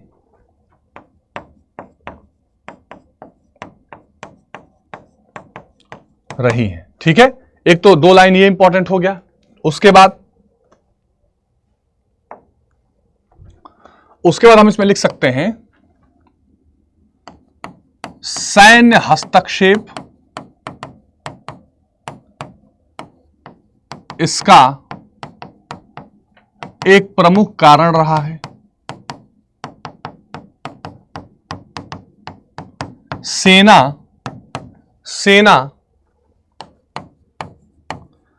समय समय पर सत्ता पर काबिज होती है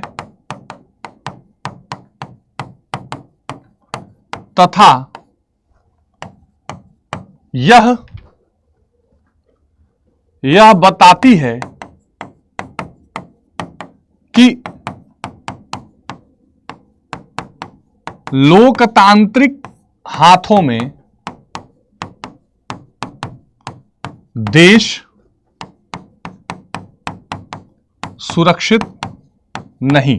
यह लॉजिक भी मैंने बता दिया कि सेना जब वहां पर कब्जा करती है, सेना जब पाकिस्तान में अपना शासन व्यवस्था बनाने की कोशिश करती है, तो वो लगातार इस बात को दिखाती है, बताती है कि भाई देखो ऐसा है, देश की अगर बागडोर कोई संभाल सकता है तो वो कौन संभाल सकती है? सेना ही संभाल सकती है। लोकतांत्रिक सरकारों के बस की बात नहीं है कि वो देश में शासन व्यवस्था को संभाल सके। ठीक है, अच्छा, इसके अलावा और क्या रीजंस हैं और क्या हस्तक्षेप हैं? तो लिखना धर्मगुरुओं का हस्तक्षेप भी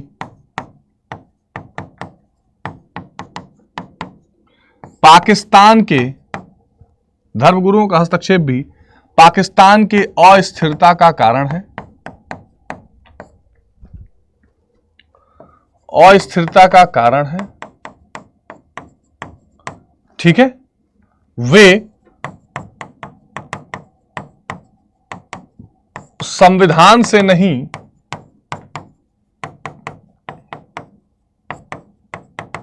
धार्मिक परंपराओं से देश चलाने की वकालत करते हैं।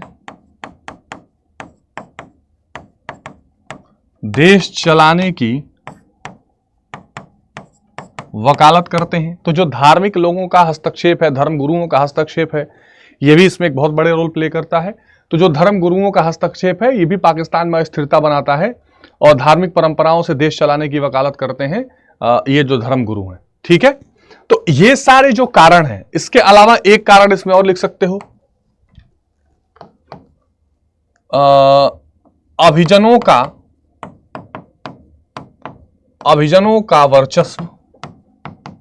देखो, अभिजनों से मतलब होता है जो धनपति लोग हैं, जो बड़े पैसे रुपए वाले या बड़े अमीर लोग जो हैं, पूंजीपति जो लोग हैं, उनका जो हस्तक्षेप है वो भी पाकिस्तान के शासन में बहुत हद तक रोल अदा करता है।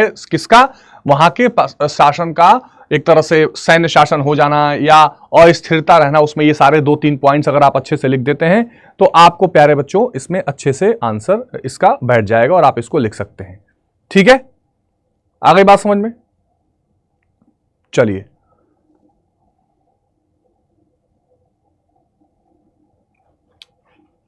ठीक है, और हम अगला सवाल क्या लिख सकते हैं प्यारे बच्चों? हाँ ठीक है, आपके कमेंट्स जो भी हैं इसका मैं जवाब एक एक करके देता रहूंगा। ठीक है,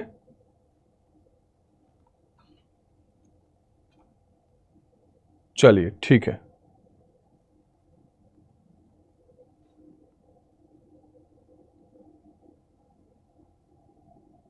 चलिए, एक क्वेश्चन और पूछा जा सकता है। प्रश्न है,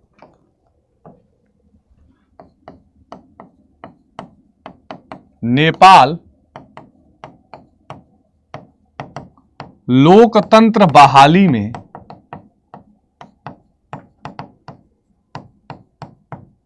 कैसे सफल रहा?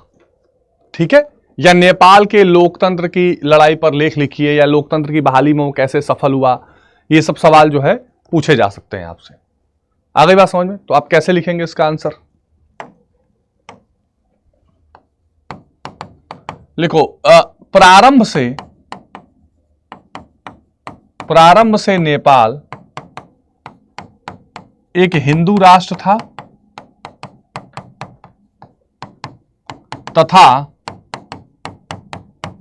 राजतंत्र की व्यवस्था थी। राजतंत्र की व्यवस्था थी, ठीक है।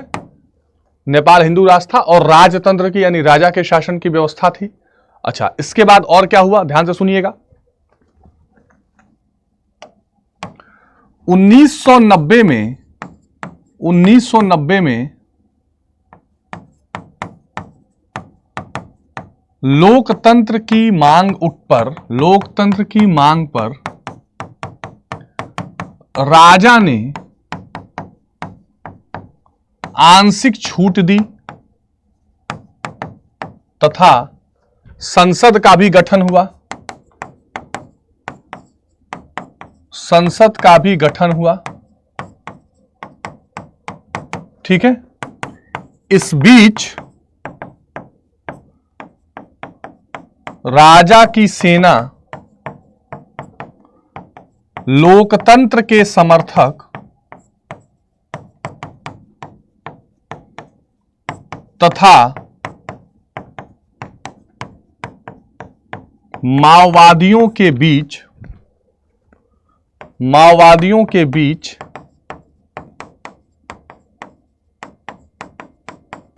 त्रिकोणीय संघर्ष चला। त्रिकोणीय संघर्ष चला मतलब एक तरफ जो है लोकतंत्र पूरी तरह से लाया जाए इसकी मांग करने वाले लोग, एक तरफ जो है वो राजा की सेना और एक तरफ लोकतंत्र के समर्थक, ये तीनों लोगों की त्रिकोणीय एक तरह से मांग या त्रिकोणीय लड़ाई चल रही थी, ठीक है। 2001 में संसद को भी भंग कर दिया गया।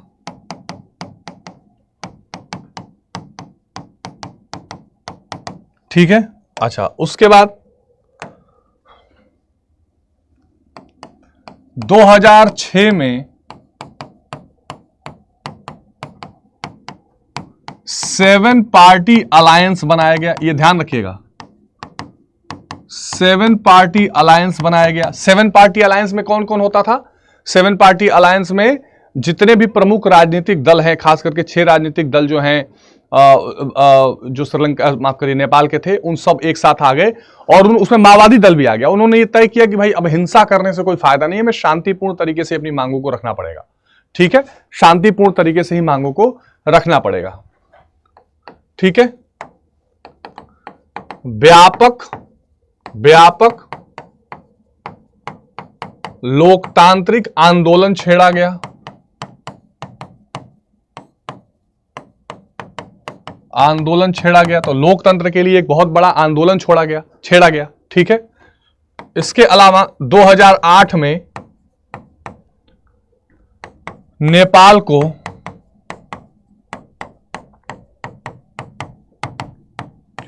गणतंत्र घोषित किया गया। गणतंत्र घोषित किया गया। ठीक है, 2015 में नेपाल में लोकतंत्र की स्थापना हुई। लोकतंत्र की स्थापना हुई। तो ये अगर पॉइंट्स आप एक साथ अच्छे से लिख देते हैं तो फिर इसमें कहीं कोई समस्या नहीं आएगी। ठीक है, इसमें कोई समस्या नहीं आएगी।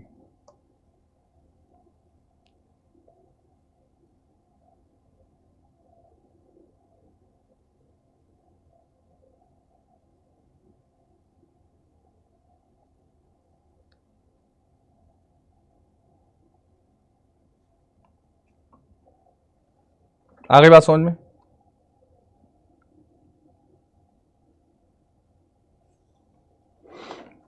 अब देखो यहां पर एक सवाल और 2023 पे पूछा गया था जिसको थोड़ा सा अलग तरीके से समझने की कोशिश करो। दक्षिण एशिया में प्रश्न है,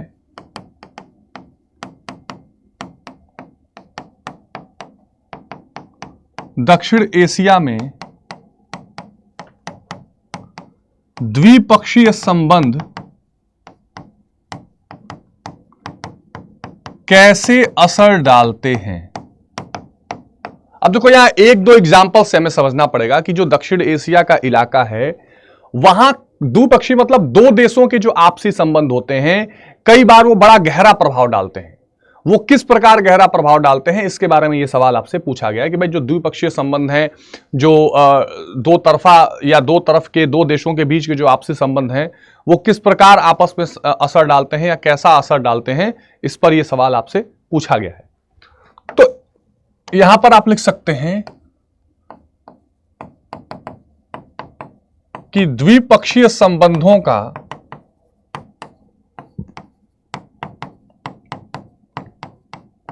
दक्षिण एशिया के शांति एवं स्थिरता पर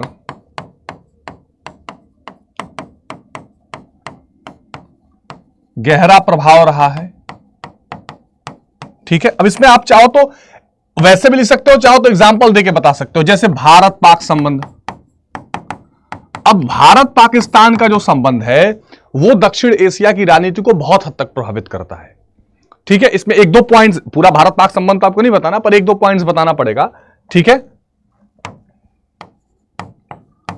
दोनों के बीच असामंजस्यकारी, माने सामंजस्य नहीं है, असामंजस्यकारी संबंधों के कारण क्षेत्र में अशांति एवं स्थिरता रहती है। अशांति एवं स्थिरता रहती है।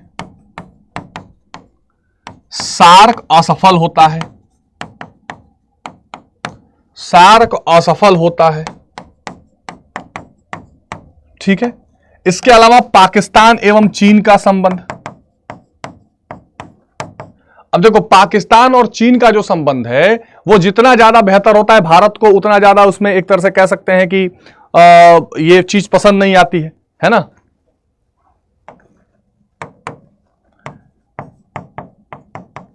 चीन से पाकिस्तान के बेहतर संबंध अक्सर भारत विरोधी होते हैं, जो इस क्षेत्र में तनाव पैदा करते हैं।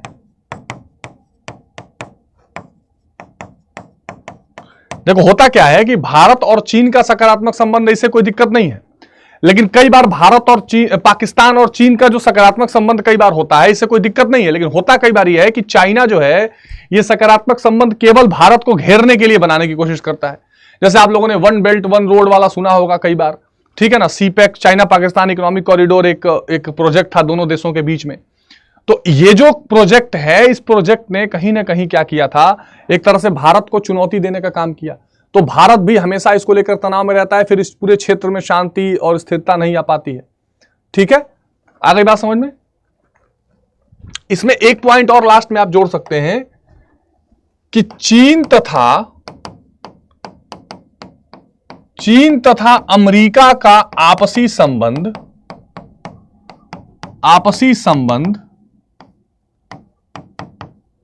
दक्षिण एशिया में उनके अवांछनीय हस्तक्षेप को बढ़ाता है। चीन और अमेरिका का जो आपसी संबंध है वो बहुत खराब है, अच्छा नहीं है। तो जो इनका खराब संबंध है, ये खराब संबंध क्या करता है, ये हस्तक्षेप को बढ़ाता है दक्षिण एशिया में। अमेरिका भी चाहता है दक्षिण एशिया में बड़ा हस्तक्षेप करे, चाइना भी चाहता है कि बड़ा हस्तक्षेप करे, ठीक है ना। इसके अलावा जो भारत और चीन का संबंध है, इसके बारे में भी आप लोग लिख दीजिएगा, क्योंकि ये पूरा पॉइंट ये कि दो देशों का संबंध कैसे गड़बड़ करता है। भारत और चीन का संबंध आपस में बेहतर नहीं रहा है। 1962 में इस क्षेत्र में युद्ध भी हो चुका है, तो इन दो देशों के आपसी संबंध के खराब होने के कारण भी या तनावपूर्ण हो जाने के कारण भी कई बार इस क्षेत्र में अशांति देखने को मिलती है, या कई बार इस क्षेत्र में एक अस्थिरता का भाव देखने के लिए मिलता है, ऐसा देखा गया है। ठीक है, दक्षेश पे तो मैंने उस दिन क्वेश्चन आपको कराई दिया था। ठीक है, दक्षेश पे तो मैंने उस दिन आपको, और ये क्वेश्चन बार बार पूछा गया है ना, सार की भूमिका, सार क्या है। तो थोड़ा सा भारत और पाकिस्तान संबंधों की चर्चा मैं एक बार आप लोगों को और कर देता हूं, जिससे चीजें आपको क्लियर रहें। ठीक है, भारत पाकिस्तान संबंध प्रश्न आ सकता है।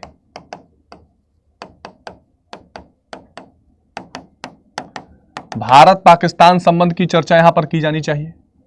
लिखो, आजादी के बाद से ही, मैं पॉइंट्स बना रहा हूं, आप बाकी आंसर अपने फ्रेम कर लीजिएगा ताकि पॉइंट्स आपके दिमाग में बना रहे, कोई डाउट न आए। ठीक है, चलिए, आजादी के बाद से ही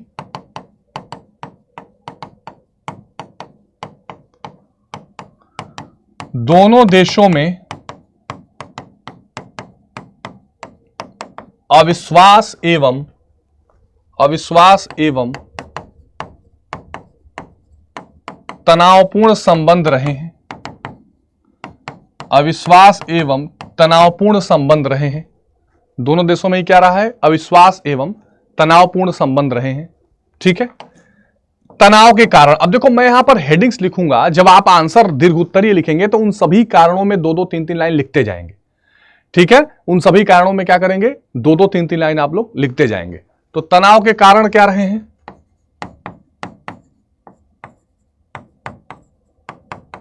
तनाव के कारण क्या रहे हैं? तो प्यारे बच्चों, पहला कारण रहा है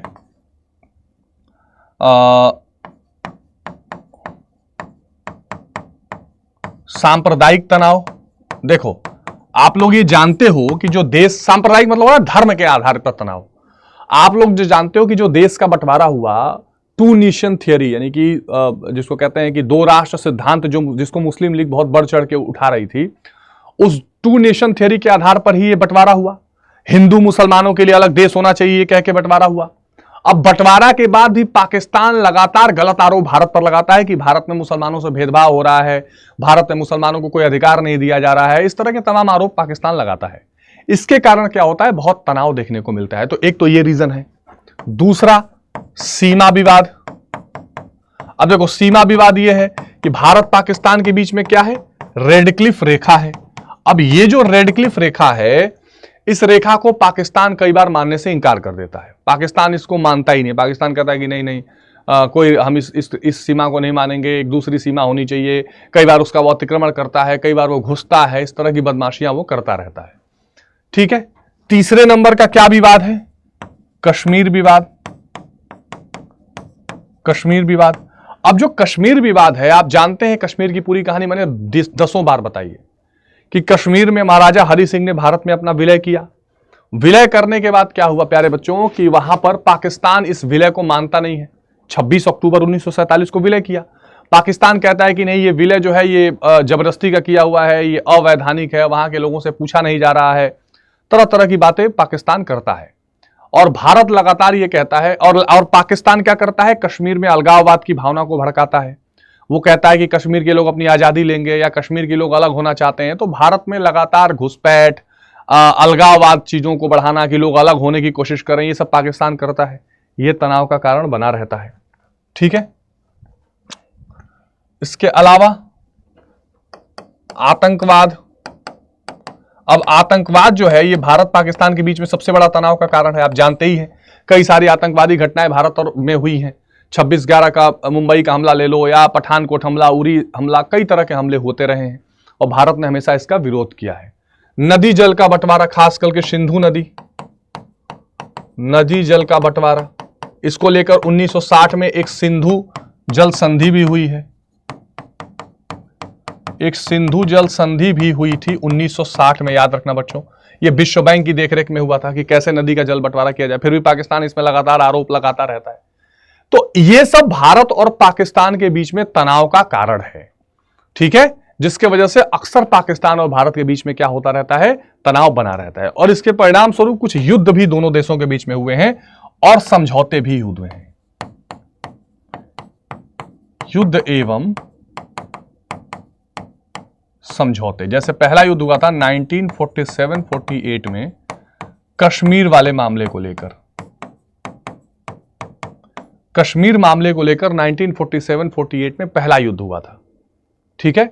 और इस युद्ध के बाद भारत ने पाकिस्तानियों को भगाया भी, लेकिन पाकिस्तान ने एक हिस्सा जो पीओके का है उस पर कब्जा कर लिया है, आप जानते ही हैं। दूसरा 1965 जब पाकिस्तान ने ऑपरेशन जिब्राल्टर चलाया था, ऑपरेशन जिब्राल्टर चलाया था। और इस युद्ध के बाद 1966 में ताशकंद समझौता हुआ था,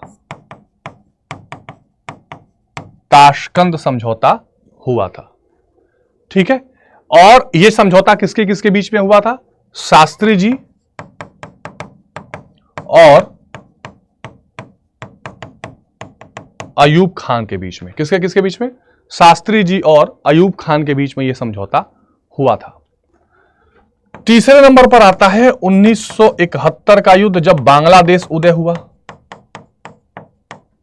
बांग्लादेश संकट के समय युद्ध हुआ और उस समय प्यारे बच्चों हुआ था शिमला समझौता।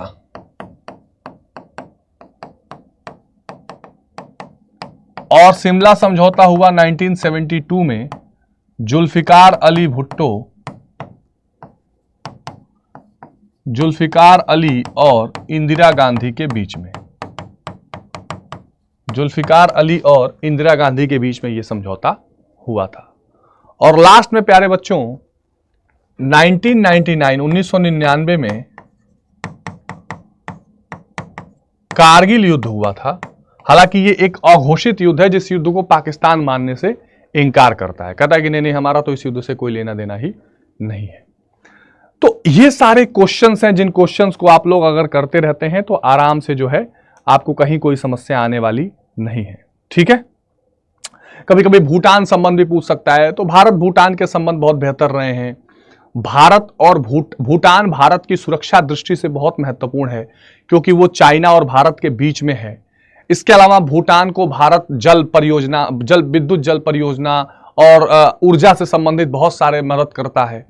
तो ये सब पॉइंट्स बनाकर इजीली आप लिख सकते हैं। अलग से क्वेश्चन उसके लिए नहीं आने की संभावना बहुत कम है। आप अंतरराष्ट्रीय संगठन वाला चैप्टर आप करेंगे तो आपको 2-3 टॉपिक्स को ध्यान रखना है। एक टॉपिक तो आपको ध्यान रखना है यूएनओ के बारे में पूरा डिटेल, कि संयुक्त राष्ट्र संघ क्या है, संयुक्त राष्ट्र संघ की एजेंसीज और अंगों में क्या अंतर है, ये भी मैंने उस दिन आपको बताया था। इसके अलावा संयुक्त राष्ट्र संघ की स्थापना से रिलेटेड चीजों को बताया था। फिर मैंने बताया था कि विश्व बैंक और आईएमएफ, जिसको हम लोग ब्रेटन वुड्स संस्थाएं कहते हैं, उस पर भी आपकी अच्छी पकड़ होनी चाहिए, अच्छे से उसको समझ में आना चाहिए। इसके अलावा अंतर्राष्ट्रीय आणविक ऊर्जा एजेंसी जो था, इंटरनेशनल एटॉमिक एनर्जी एसोसिएशन जो था, एजेंसी जो था, उसके बारे में आपको पता होना चाहिए। जो ह्यूमन राइट वॉच और एमनेस्टी इंटरनेशनल, इसके बारे में पता होना चाहिए। और विश्व व्यापार संगठन WTO, इनके बारे में भी पता होना चाहिए। आज हम कुछ और अति लघु, लघु, दीर्घ उत्तरीय सवालों को करने की कोशिश करेंगे। सबसे पहले एक क्वेश्चन आपके स्क्रीन पर लिखा हुआ है कि, और ये बहुत इंपॉर्टेंट क्वेश्चन है जो पूछा गया था, इसका उत्तर क्या होगा कमेंट बॉक्स में बताइए। संयुक्त राष्ट्र की कुंजी किसे कहा जाता है? ऐसा अंग जो सबसे महत्वपूर्ण है, जो सारे महत्वपूर्ण निर्णय लेता है। और यही नहीं, इसे वैश्विक पुलिस भी कहा जाता है, दुनिया का वैश्विक पुलिस, जिसमें सभी लोग जो है शामिल रहना चाहते हैं। तो इसका आंसर हो जाएगा सुरक्षा परिषद। कुछ लोग सही जवाब दे रहे हैं, सुरक्षा परिषद, सिक्योरिटी काउंसिल, इसका बिल्कुल सही जवाब हो जाएगा। संयुक्त राष्ट्र संघ की जो सुरक्षा परिषद है वो इसका क्या है प्यारे बच्चों? इसकी कुंजी कहा जाता है। और ये यहां पर कुछ स्थायी सदस्य हैं जो सभी महत्वपूर्ण निर्णयों को प्यारे बच्चे लेते हैं। आगे बात समझ में क्लियर है? चलिए अगला सवाल है, प्रश्न है, यूनेस्को का संबंध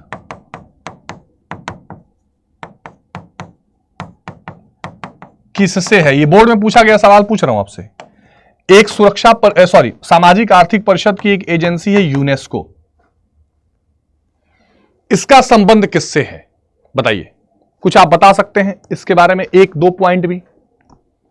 मैं चाह रहा हूं जो एजेंसियां हैं उसके बारे में थोड़ा सा आप क्लियर हो जाएं, ताकि कोई सवाल आए तो आपको कोई कंफ्यूजन ना हो। यूनेस्को का संबंध किसका है, किससे? सबसे पहले मैं इसका फुल फॉर्म, इसका सीधा आंसर तो यह होगा कि इसका संबंध शिक्षा एवं संस्कृति से है। हालांकि एमसीक्यू में पूछा जाता है मेनली। इसका मैं फुल फॉर्म आपको बता देता हूं, United Nations Educational Social and Cultural Organisation. ठीक है, यानी सामाजिक, सांस्कृतिक और शैक्षणिक। ठीक है, ये इससे जुड़ा हुआ संघ जो है, ये एजेंसी है संयुक्त राष्ट्र सुरक्षा संयुक्त राष्ट्र की और सामाजिक आर्थिक परिषद से ये जुड़ा हुआ एक माना जाता है। ठीक है, क्लियर है? चलिए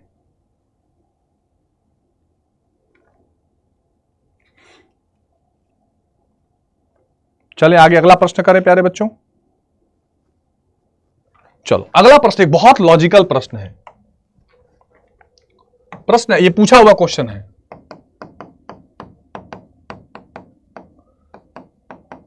संयुक्त राष्ट्र के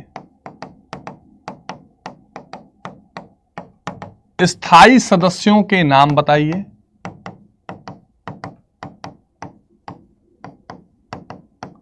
इन्हें ही स्थायी सदस्य क्यों चुना गया? इन्हें ही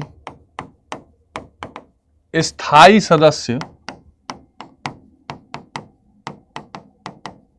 क्यों चुना गया? इन्हें ही स्थायी सदस्य क्यों चुना गया? संयुक्त राष्ट्र के स्थायी सदस्यों के नाम बताइए। इन्हें ही स्थायी सदस्य क्यों चुना गया? ठीक है, बहुत आसान सवाल है लेकिन बहुत जरूरी सवाल है। तो नाम पहले आप लिख दीजिएगा, यूएसए, ब्रिटेन, चीन, रूस और फ्रांस। लिखिए, इसमें लिख सकते हैं कि द्वितीय विश्व युद्ध के बाद ये देश सबसे ताकतवर एवं मजबूत थे।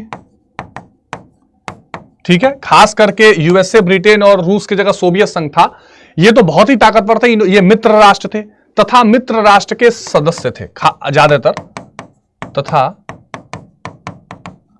मित्र राष्ट्र जिन्होंने सेकेंड वर्ल्ड वॉर जीता था के सदस्य थे। इसलिए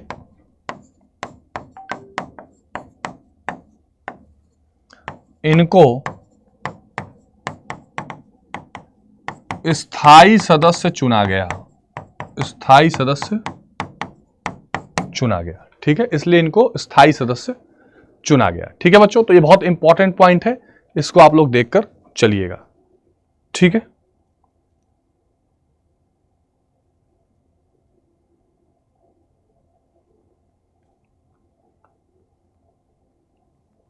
चलिए अगला प्रश्न है,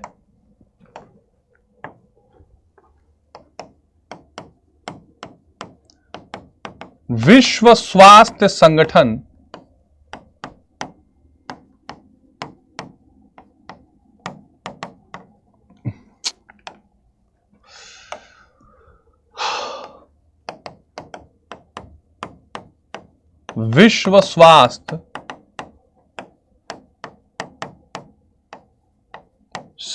की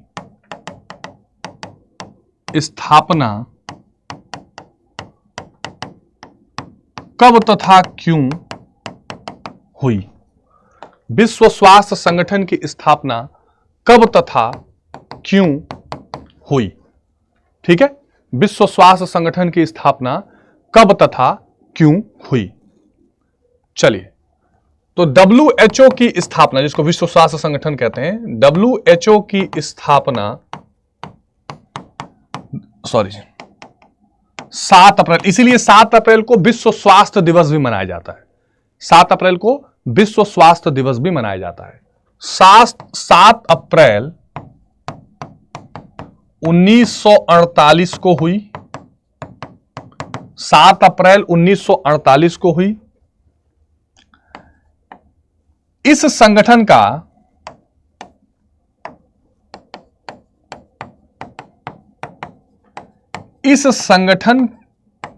की स्थापना विश्व में स्वास्थ्य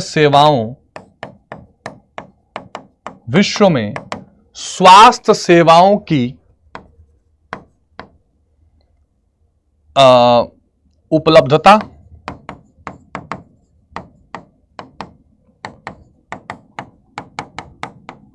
बीमारियों से बचाव, टीकाकरण तथा स्वास्थ्य अवसंरचना के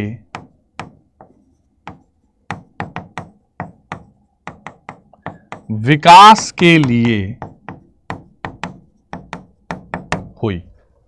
स्वास्थ्य अवसंरचना के विकास के लिए हुई थी। क्लियर है?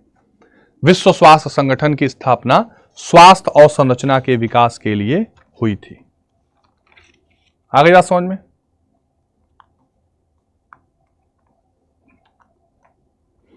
चलिए, बहुत शानदार। अब कुछ और महत्वपूर्ण बड़े सवालों की तरफ थोड़ा सा चलते हैं, जिससे चीजें ज्यादातर कवर हो जाएं। प्रश्न क्या है प्यारे बच्चों? प्रश्न है,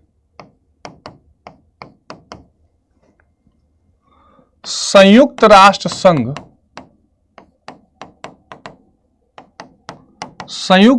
संघ, ठीक है, के अंगों की व्याख्या कीजिए।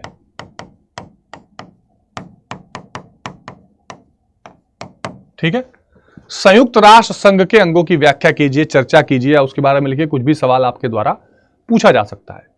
अभी बहुत इंपॉर्टेंट है, मतलब अगर आप संयुक्त राष्ट्र संघ के अंगों के बारे में अच्छे से समझ जाते हैं तो लगभग यूएनओ की सारी चीजें वहां पर समाप्त हो जाती है। तो ये एक फुल फ्लेजेड क्वेश्चन है कि इसमें से छोटा छोटा भी अगर क्वेश्चन बनता है, जैसे मान लीजिए उसका एक अंग है अंतर्राष्ट्रीय न्यायालय, उसका एक अंग है सुरक्षा परिषद, तो इस पर छोटा छोटा भी अगर सवाल बनता है तो आप उसको कर सकते हैं। मैं इस तरह से इन क्वेश्चंस को कराऊंगा। प्लीज देखो, सेशन को जिसने लाइक नहीं किया है या जिसने अभी तक सब्सक्राइब नहीं किया है या शेयर नहीं किया है, कर लीजिए। मैं आपकी बातों का जवाब मंडे की क्लासेस से दूंगा। अभी सिर्फ आप मेरी वीडियोस देख लीजिए, ये लाइव क्लासेस अटेंड कर लीजिए, लेकिन आपके जो भी डाउट्स हैं, और 10 तारीख से हमारा बुलडोजर क्लास भी आ रहा है, ये सबको बता दीजिए, 10 तारीख को सुबह 6 बजे से। ठीक है, तो वहां भी हम लोग इस तरह के क्वेश्चंस और ज्यादातर पीवाईक्यूज वाले क्वेश्चन तेजी से अटेम्प्ट करेंगे। ठीक है, तो चलिए संयुक्त राष्ट्र संघ के अंगों की चर्चा कीजिए। देखिए संयुक्त, अब कैसे आंसर बड़ा स्टार्ट किया जाता है। संयुक्त राष्ट्र संघ की स्थापना 24 अक्टूबर 1945 को हुई, जिसके 6 अंग बनाए गए। सबसे पहले सारे के सारे अंगों के नाम आप लिखिए, बड़ा क्वेश्चन है तो।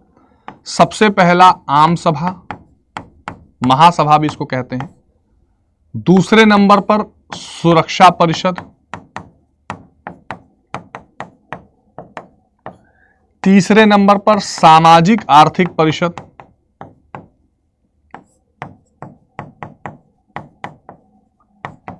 सामाजिक आर्थिक परिषद, चौथे नंबर पर न्यास परिषद, पांचवें नंबर पर अंतरराष्ट्रीय न्यायालय,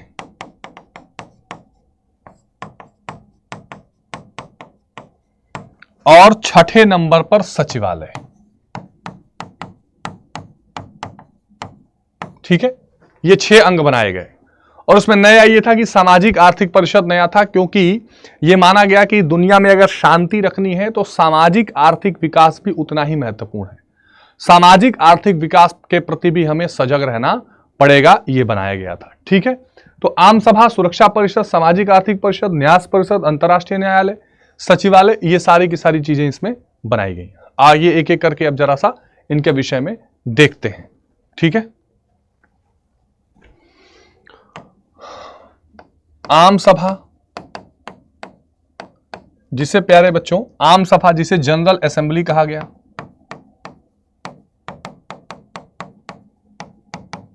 ठीक है, जनरल असेंबली कहा गया। देखिए, यह सभी 193 सदस्य देशों के संवाद का मंच है। ठीक है, सभी 193 सदस्य देशों के संवाद का मंच है। यहां सभी देशों के मतों का समान अधिकार है। सभी देशों के मतों का यहां पर क्या है? समान अधिकार है। यानी उसमें ऐसा नहीं कि किसी के मत का बहुत ज्यादा वैल्यू हो, किसी के मत की वैल्यू ना हो, ऐसा बिल्कुल नहीं है।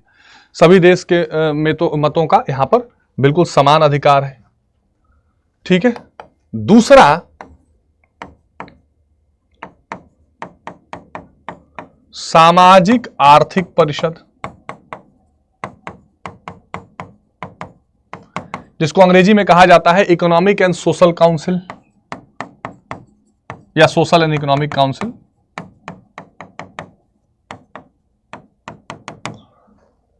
लिखिए, इसकी स्थापना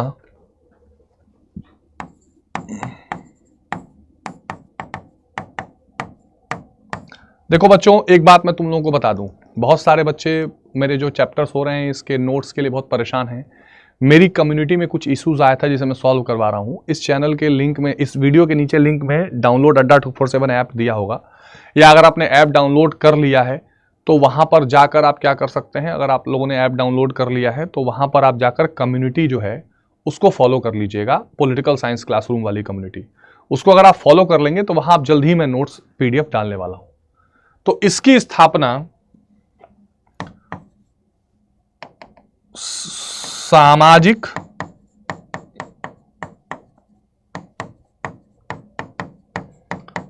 तथा आर्थिक विकास के लिए, सामाजिक तथा आर्थिक विकास के लिए की गई। ठीक है, इसकी विभिन्न एजेंसियां ये कार्य करती हैं। अब यहां पर एजेंसी के आप उदाहरण या नाम लिख के एग्जाम्पल दे सकते हैं, जैसे WHO, जैसे यूनिसेफ, जैसे ILO, जैसे यूनेस्को, जैसे FAO, जैसे IAEA, जैसे UNDP, है ना। ये जो एजेंसियां हैं, इन एजेंसियों के माध्यम से ये स्वास्थ्य के लिए, ये बच्चों के लिए, ये जो है सामाजिक सांस्कृतिक शैक्षणिक के लिए, श्रमिकों के लिए, भोजन के लिए, आणविक ऊर्जा को ध्यान रखने के लिए, मानव विकास के लिए, ये सारी एजेंसियां जो हैं काम करती हैं। और इन एजेंसियों के माध्यम से संयुक्त राष्ट्र संघ क्या करता है? कोशिश ये करता है कि सामाजिक आर्थिक विकास होता रहे। तीसरे नंबर पर है सुरक्षा परिषद, जिसको सिक्योरिटी काउंसिल कहा जाता है। जिसको क्या कहा जाता है? सिक्योरिटी काउंसिल कहा जाता है। सुरक्षा परिषद है जिसको क्या कहा जाता है? सिक्योरिटी काउंसिल कहा जाता है। अच्छा, ये जो सुरक्षा परिषद है प्यारे बच्चों, ये जो सुरक्षा परिषद है इसको वैश्विक पुलिस भी कहा जाता है।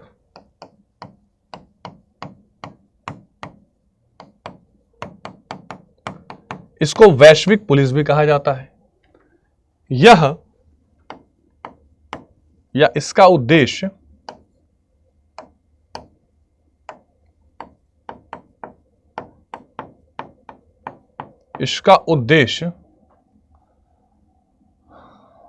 शांति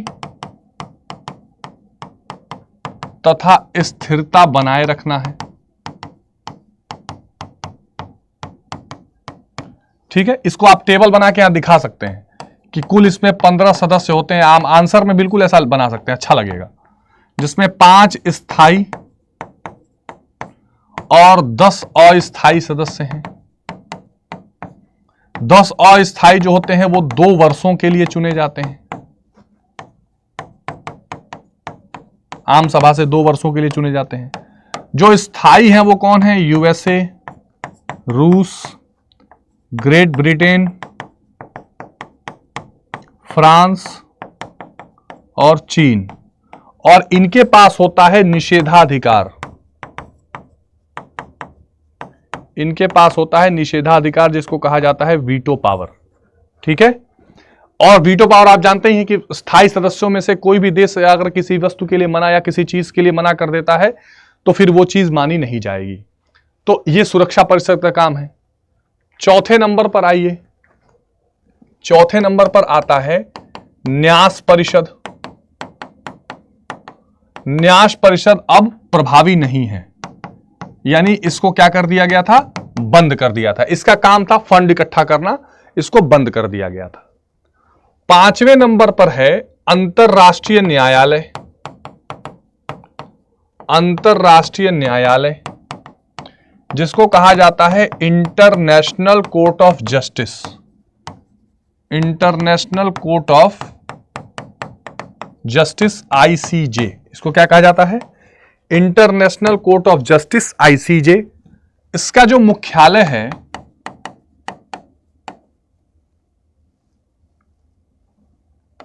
मुख्यालय है वो नीदरलैंड के हेग में है। इसमें 15 जज होते हैं जो 9 वर्षों के लिए चुने जाते हैं। और यहां कोई भी 2 देश, इसमें पॉइंट आप बढ़ा सकते हैं कि कोई भी 2 देश अपने किसी भी परेशानी, किसी भी काम को लेकर जा सकते हैं। ठीक है, कोई भी देश किसी भी कामों को लेकर वहां पर जा सकते हैं, अपने किसी भी मुद्दे को लेकर, किसी भी परेशानी को लेकर जा सकते हैं। ठीक है, 6ठे नंबर पर है सचिवालय। 6ठे नंबर पर है सचिवालय, जो क्या करता है? जो सबसे मुख्य दफ्तर माना जाता है यूनाइटेड नेशंस का। संयुक्त राष्ट्र संघ का सबसे मुख्य दफ्तर माना जाता है। इसका जो मुखिया होता है उसे महासचिव कहा जाता है। महासचिव इसके मुखिया को कहा जाता है। पूरे अंतर्राष्ट्रीय संयुक्त राष्ट्र संघ के जितने भी मामले हैं उसकी देखरेख करना, उस पर कार्रवाई करना, उस पर निर्णय देना, ये सारे काम जो हैं वो सचिवालय के ही होते हैं। और इसका मुखिया महासचिव होता है। अभी वर्तमान में एंटोनियो गुटेरेस इसके महासचिव है। तो ये 6 अंगों की कहानी हम लोगों ने यहां पर देखी। आई होप कि ये चीजें आपको समझ में आ रही होंगी। प्रश्न है 1997 में संयुक्त राष्ट्र सुधार पर महत्वपूर्ण कार्रवाई क्या हुई?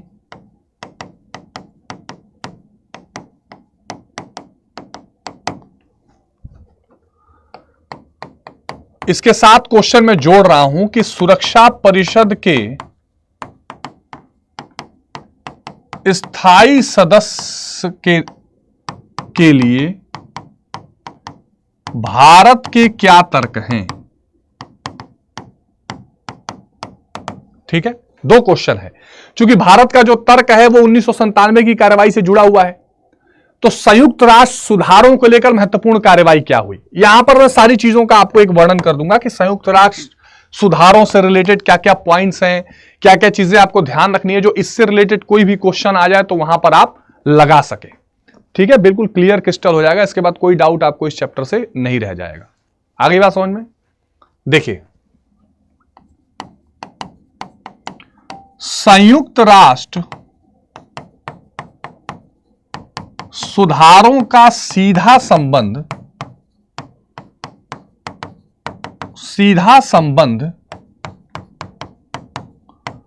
सुरक्षा परिषद के सुधारों से है। सुरक्षा परिषद के सुधारों से मतलब स्थायी सदस्यता में वृद्धि से। ठीक है, स्थायी सदस्यता में वृद्धि से है। संयुक्त राष्ट्र सुरक्षा परिषद में सुधारों का अर्थ यह है कि स्थायी सदस्यता सुरक्षा परिषद की बढ़ाई जाए। 1997 में कोफी अन्नान ने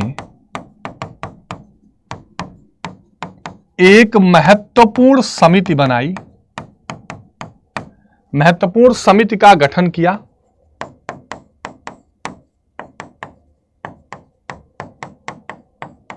जिसने विभिन्न सुझाव दिए।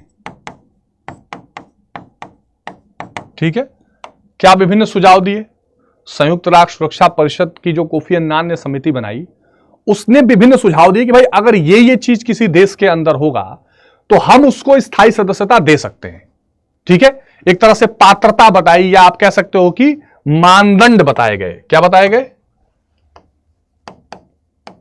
मानदंड बताए गए। पहला, बड़ी आर्थिक शक्ति होना। ठीक है, पहला क्या बताया गया कि जो भी देश सुरक्षा परिषद का स्थायी सदस्य बनना चाहता है वो एक बड़ी आर्थिक शक्ति होना चाहिए, अर्थव्यवस्था उसकी बड़ी होनी चाहिए। ये नहीं कि बहुत छोटा देश है, छोटी सी अर्थव्यवस्था है और हम उसको स्थायी सदस्यता दे दें, ऐसा नहीं होना चाहिए। दूसरा, बड़ी सैन्य शक्ति। ठीक है, यानी सेना की जो शक्ति है वो उसकी बड़ी होनी चाहिए। ऐसा नहीं कि बहुत छोटा सा सेना हो और छोटी सी सेना है और उसके पास बहुत ज्यादा पावर नहीं और हम उसको जो है परमानेंट मेंबरशिप दे दें, ऐसा हम बिल्कुल नहीं कर सकते। ठीक है, तीसरा, लोकतंत्र या लोकतंत्र में भरोसा। एक ऐसा देश होना चाहिए जो डेमोक्रेटिक वैल्यूज में विश्वास करे, जो लोकतंत्र में विश्वास करे।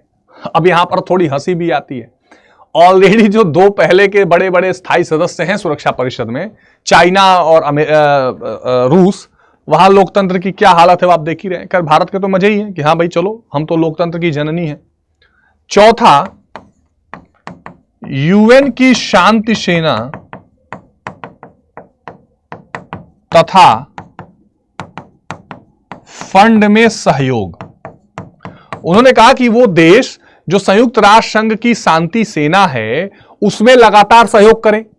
भाई देखो, यूनाइटेड नेशंस की अपनी एक शांति सेना भी है, कई देशों को मिलाकर एक सेना बनती है जो अगर कहीं जरूरत पड़े तो जाती है, लड़ती है, आक्रमण करती है, ताकि अगर कोई देश मनमाना कर रहा हो तो उसको रोका जा सके, उसके खिलाफ जाया जा सके। दूसरा, संयुक्त राष्ट्र को चलाने में पैसा लगता है, सबसे बड़ी इंपॉर्टेंट चीज तो यही है, फंड। जब भी संयुक्त राष्ट्र संघ की सुरक्षा परिषद को बढ़ाने की बात होती है, अमेरिका और चाइना जैसे लोग कहते हैं कि भैया पैसा तो सारा हम देते हैं और स्थायी सदस्य लेकर वीटो पावर सब बनना चाहते हैं, ये कैसे होगा? तो इसमें यह कहा गया कि भाई वो फंड भी देता रहे और शांति सेना वाला भी हो। ठीक है, बड़ी तथा विविध जनसंख्या।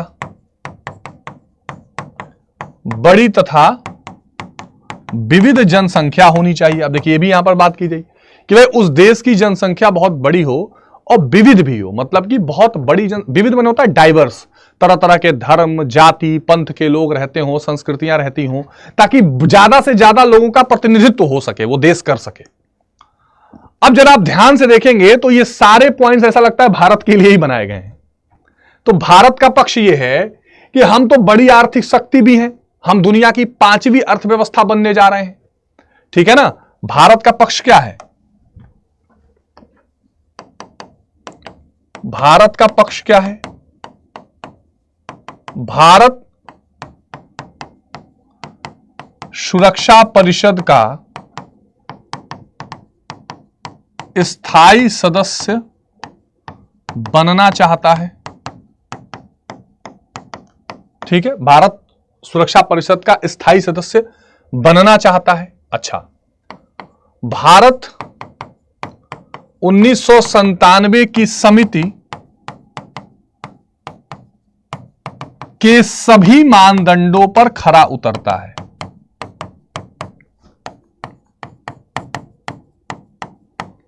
ठीक है, अब देखो, अगर उसी क्वेश्चन के साथ ये क्वेश्चन चिपका हुआ है तब तो ये लाइन लिख के आप निकल सकते हैं, अदरवाइज बाकी मानदंड आपको बताने पड़ते हैं अगर अलग से क्वेश्चन पूछता है तो। अब मानदंड क्या है, अब इसी को शॉर्ट में करके उसके नीचे आप ऐड कर दीजिए कि भारत दुनिया की 5वीं बड़ी अर्थव्यवस्था बन चुका है, भारत दुनिया की एक बड़ी सैन्य शक्ति है जिसके पास बड़ी थल सेना, जल सेना और वायु सेना है। भारत न सिर्फ लोकतंत्र में विश्वास करता है बल्कि दुनिया का सबसे बड़ा लोकतंत्र है, जहां सबसे ज्यादा लोग वोटिंग में और इलेक्शन में भाग लेते हैं, और प्राचीन इतिहास है भारत का लोकतंत्र का। भारत स्वयं को लोकतंत्र की जननी भी कहता है। भारत लगातार यूनाइटेड नेशन की जो शांति सेना है, जो दुनिया में शांति स्थापित करने की कोशिश करती है, उसमें भारत लगातार अपनी सेना का योगदान करता है, फंड में भी सहयोग करता है। भारत दुनिया की बड़ी नहीं सबसे बड़ी जनसंख्या है, और हमारे यहां से ज्यादा विविध तो शायद ही कहीं जनसंख्या होगी। हिंदू, मुस्लिम, सिख, ईसाई, अलग अलग धर्म, बोली, जाति, भाषा के लोग रहते हैं। तो क्योंकि भारत इन सभी मानदंडों पर खरा उतरता है, भारत को सुरक्षा परिषद की स्थायी सदस्यता मिलनी चाहिए। इसके अलावा समय समय पर सुरक्षा परिषद के कई सारे स्थायी सदस्य, जिसमें फ्रांस, ब्रिटेन और अमेरिका शामिल हैं, इन्होंने लगातार भारत की, और रूस भी कभी कभी, वो भारत की सुरक्षा परिषद की वकालत भी की है। और अब दुनिया की इतनी बड़ी ताकत होने के बाद भारत को इसकी सदस्यता मिलनी ही चाहिए। आप ये पॉइंट्स लिखकर इन चैप्टर्स को, इन क्वेश्चंस को क्लोज कर सकते हैं। हम लोग बात करेंगे अंतरराष्ट्रीय संगठन। अंतरराष्ट्रीय संगठन के क्वेश्चंस मैं आपको कराऊं उसके पहले मैं आपको बता दूं कि इस चैप्टर में जो आपको चीजें ध्यान रखनी है, एक तो आप जानते हैं कि यूएनओ के बारे में डिटेल आपको पता होनी चाहिए। दूसरा, आपको यहां पर जो एनजीओज हैं, एनजीओ में खास करके 2 जो हैं, एक तो एमनेस्टी इंटरनेशनल और एक ह्यूमन राइट वॉच, जो आपको पढ़ना है इस चैप्टर में, ये आपको कंफर्म होना चाहिए। एक बार आप लोग सेशन को शेयर कर दीजिए प्लीज, एक बार सब लोग सेशन को शेयर कर दीजिए ताकि हम लोग अच्छे से इन चैप्टर्स के, इस चैप्टर के क्वेश्चन को कर सकें और अच्छे से इसको देख सकें। दूसरा ये है कि जिन लोगों ने भी अभी तक चैनल को सब्सक्राइब नहीं किया है वो भी सब्सक्राइब करते रहे। तो amnesty international, human right watch, इसके अलावा जो इंपॉर्टेंट चीज आपको एक देखनी है, वो क्या देखनी है प्यारे बच्चों, वो आपको देखनी है WTO और IAEA, ठीक है, परमाणु संगठन वाला, इंटरनेशनल एटॉमिक एनर्जी एसोसिएशन जो है, ये आपको एक देखना है, और वर्ल्ड बैंक, विश्व बैंक, और वर्ल्ड बैंक, और इसके अलावा IMF, ये भी संस्थाओं के बारे में आपको पता रहना चाहिए। तो अगर इतने संस्थाओं के बारे में अगर आप ठीक से देख लेते हैं तो ये चैप्टर आपका बिल्कुल क्या हो जाएगा, कंप्लीट हो जाएगा प्यारे बच्चों। तो आइए देखते हैं, इसको समझने की कोशिश करते हैं।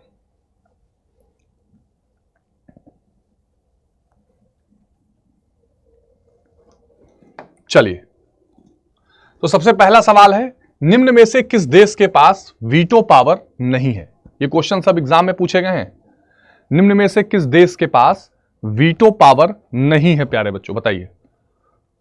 निम्न में से किस देश के पास वीटो पावर नहीं है? चीन, ग्रेट ब्रिटेन, ये ब्रिटेन है बेटा, ठीक है, फ्रांस और जापान। तो आप जानते हैं कि एक P5 कंट्रीज होती हैं, P5 परमानेंट 5, जो स्थायी सदस्य हैं किसकी? सुरक्षा परिषद की, और इन्हीं स्थायी सदस्यों को वीटो पावर मिला है, जिसमें चीन, ग्रेट ब्रिटेन, USA, फ्रांस और रूस, ये 5 देश शामिल हैं। तो इसमें जापान बिल्कुल भी नहीं है, तो सही जवाब इसका जापान हो जाएगा। पोल जब मैं और क्लासेस कराऊंगा तो आपको जरूर कराऊंगा, आज फिलहाल आप इनका आंसर करते रहिए, ठीक है। चलिए अगला सवाल, निम्न में कौन संयुक्त राष्ट्र के एशियाई महासचिव हैं? Kofi Annan, U Thant, Boutros Ghali या हैमरसोल्ड? निम्न में से कौन, आप जानते हैं कि संयुक्त राष्ट्र की जो एजेंसियां हैं, माफ करिए, संयुक्त राष्ट्र के जो अंग हैं उसमें एक एजेंसी है महत्वपूर्ण, सचिवालय, और इस सचिवालय का जो हेड होता है उसे महासचिव कहा जाता है, और उस महासचिव का क्या नाम है? जो एशिया से है। जो कहां से रहा है प्यारे बच्चों? एशिया से। सबसे पहले जो रहे हैं आपने सुना ही होगा, जो सबसे फर्स्ट थे नॉर्वे से ट्राइगली, ठीक है। अभी जो है प्रेजेंट में 2024 में वो हैं एंटोनियो गुटेरस, जो पुर्तगाल के हैं।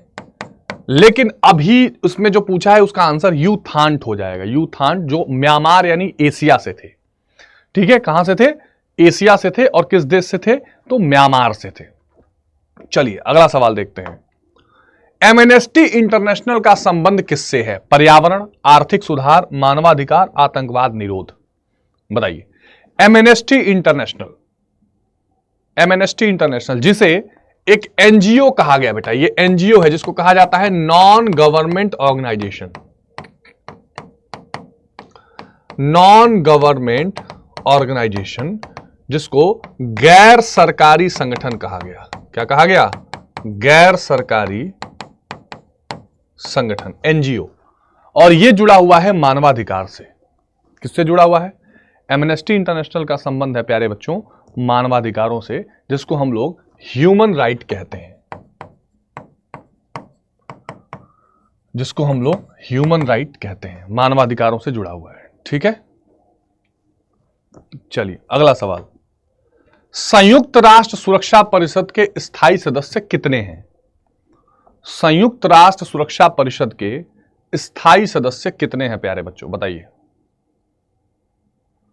संयुक्त राष्ट्र सुरक्षा परिषद के स्थायी सदस्य कितने हैं? 6, 5, 4 या 15?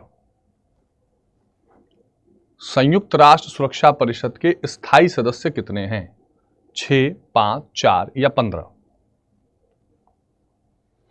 स्थायी सदस्य सुरक्षा परिषद में होते हैं जिनको वीटो पावर या जिसको निषेधाधिकार कहा जाता है। देखिए, जब सुरक्षा परिषद की बात आती है प्यारे बच्चों, जब सुरक्षा परिषद की बात आती है तो यहां पर टोटल 15 सदस्य होते हैं। जब सुरक्षा परिषद की बात आती है तो 15 सदस्य होते हैं, जिसमें प्यारे बच्चों 5 स्थायी होते हैं, यहां स्थायी पूछा था, और 10 अस्थायी होते हैं। तो ये जो 5 स्थायी हैं उन्हीं के बारे में ये क्वेश्चन पूछा गया है कि 5 सदस्य जो हैं इसमें क्या होते हैं? स्थायी होते हैं। और इनको क्या मिलता है? निषेधाधिकार, निषेधाधिकार जिसको कहा जाता है वीटो पावर। ठीक है, क्या कहा जाता है सर? Veto power. चलिए अगला सवाल। निम्न में कौन संयुक्त राष्ट्र संघ का अंग नहीं है? निम्न में कौन संयुक्त राष्ट्र संघ का अब एक अंग नहीं है? बहुत इंटरेस्टिंग सवाल है। देखो, संयुक्त राष्ट्र सुरक्षा परिषद के पहले जो है वो 6 अंग हुआ करते थे पहले। तो उसमें एक था प्यारे बच्चों आर्थिक और सामाजिक परिषद, एक है सचिवालय, एक न्यास परिषद। अब इसमें यह पूछा है कि कौन उसका एक अंग नहीं है। ठीक है, तो आर्थिक सामाजिक परिषद, न्यास परिषद, सचिवालय, इसके अलावा प्यारे बच्चों इसमें सुरक्षा परिषद,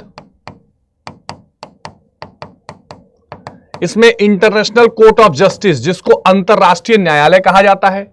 ठीक है, और इसमें प्यारे बच्चों एक और कौन सा अंग था यार? महासभा या आम सभा जिसको बोलते हैं, जनरल असेंबली। तो 6 होते थे। हालांकि अब न्यास परिषद भी बंद हो चुका है, लेकिन अंग तो था ही। अब यहां ऐसा कौन सा है जो उसका अंग नहीं है? तो विश्व स्वास्थ्य संगठन होगा, क्योंकि जो विश्व स्वास्थ्य संगठन है प्यारे बच्चों ये अंग नहीं है, ये एजेंसी रही है, एजेंसी है यूएनओ की, और ये एजेंसियां आर्थिक और सामाजिक परिषद के अंदर आती हैं। देखो, अंग केवल 6 हैं, और अंग में जो आर्थिक सामाजिक परिषद है इसके अंदर बहुत सारी एजेंसियां हैं, जैसे WHO, जैसे यूनेस्को, जैसे UNHRC, जैसे यूनिसेफ, जैसे FAO, जैसे ILO। ठीक है, जैसे इस तरह के जो एजेंसियां हैं, ये एजेंसियां जैसे स्वास्थ्य के लिए, कल्चर के लिए, बच्चों के लिए, मानवाधिकारों के लिए, भोजन के लिए, श्रमिकों के लिए, जैसे UNDP मानव विकास के लिए, इस तरह की सारी एजेंसियां हैं जो यूएनओ के अंतर्गत प्यारे बच्चों काम करती हैं। पर ये एजेंसियां अंग नहीं है। WHO भी क्या है? एक एजेंसी। इसमें अंग पूछा है तो ये अंग नहीं है, इसका यही सही जवाब हो जाएगा। तो ये कंफ्यूजन में बिल्कुल भी हमें नहीं रहना है। चलिए अगला सवाल। परमाणु प्रौद्योगिकी के शांतिपूर्ण उपयोग से संबंधित एजेंसी कौन सी है? ये भी एक एजेंसी है। देखिए, जो परमाणु जो शक्ति है, आप जानते हैं कि जो परमाणु शक्ति है उसका शांतिपूर्वक और अशांतिपूर्वक दोनों इस्तेमाल किया जा सकता है। अगर हम बिजली बनाने के लिए या ऊर्जा उत्पादन के लिए इसका इस्तेमाल करें तो शांतिपूर्ण कहलाता है। लेकिन आप जानते हैं कि शीत युद्ध के बाद लगातार इसका हथियार बनाने की तरफ इस्तेमाल होने लगा। देखिए, एक ही धातु होता है यूरेनियम। ठीक है, यूरेनियम, प्लूटोनियम। तो यूरेनियम 238 जो होता है उसी को 235 में बदल दीजिए तो वो हथियार बनाने के काम में आ जाता है।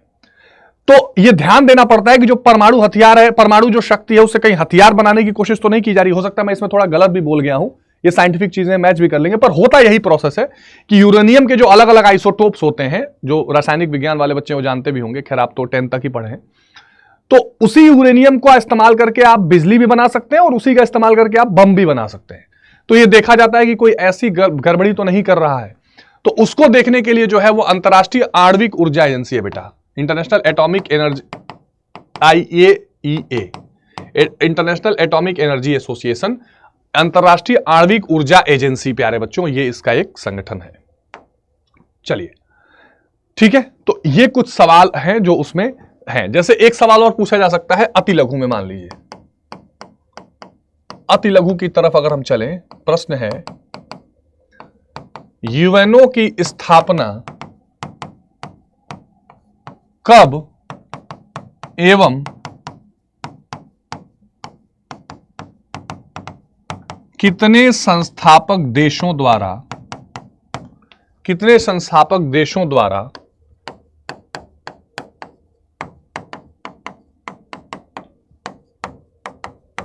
की गई। ठीक है, यूएनओ की स्थापना कब और कितने संस्थापक देशों द्वारा की गई। ठीक है, तो उसका जवाब आप क्या लिखेंगे? यूएनओ की स्थापना 24 अक्टूबर 1945 को 51 देशों द्वारा की गई। 51 देशों द्वारा की गई। ठीक है, इसमें किसी को कोई डाउट है? और इसीलिए यूएन डे कब मनाया जाता है प्यारे बच्चों? इसीलिए प्यारे बच्चों यूएन डे मनाया जाता है 24 अक्टूबर को। आ गई बात समझ में? आ गई बात समझ में?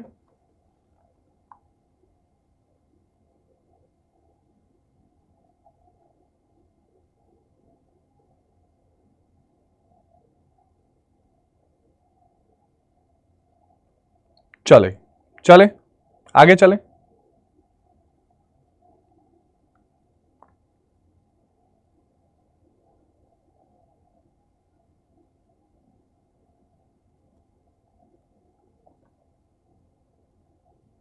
चलिए,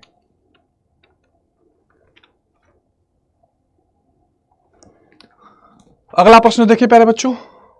अगला प्रश्न है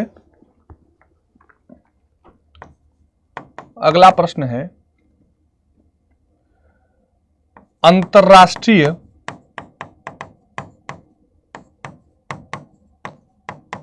मानवाधिकार दिवस कब एवं क्यों मनाया जाता है। ठीक है, अंतर्राष्ट्रीय मानवाधिकार दिवस कब एवं क्यों मनाया जाता है। देखिए, अंतर्राष्ट्रीय मानवाधिकार दिवस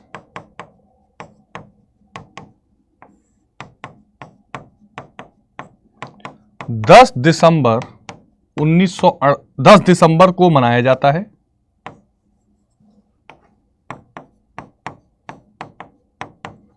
10 दिसंबर को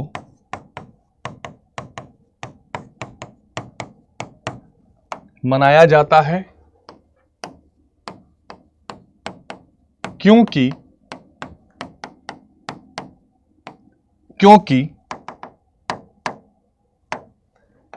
UNHRC यानी ह्यूमन राइट कमीशन ने 10 दिसंबर 1948 को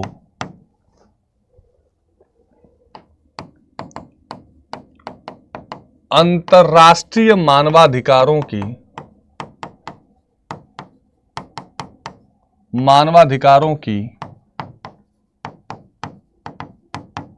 घोषणा की। ठीक है, क्योंकि 10 दिसंबर 1948 को अंतर्राष्ट्रीय मानवाधिकारों की घोषणा की। UNHRC ने 10 दिसंबर 1948 को अंतर्राष्ट्रीय मानवाधिकारों की घोषणा की थी, इसलिए इस दिन क्या मनाया जाता है?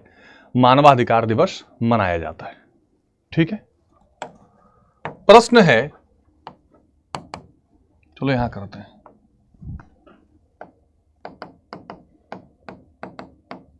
अंतर्राष्ट्रीय व्यापार संगठन की चर्चा कीजिए। ठीक है, इंपॉर्टेंट क्वेश्चन है, आया हुआ है, वर्ल्ड ट्रेड ऑर्गेनाइजेशन। ठीक है, लिखो, अंतरराष्ट्रीय व्यापार को सहज एवं विवाद रहित बनाने के उद्देश्य से, विवाद रहित बनाने के उद्देश्य से 1995 में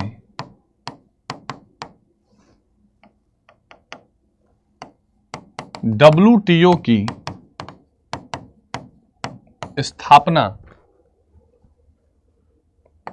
की गई। 1948 में बने गैट, अब इसका फुल फॉर्म आप लोग उत्तर में लिख सकते हैं, General Agreement on Trade and Tariff. ठीक है, 1948 में बने गैट,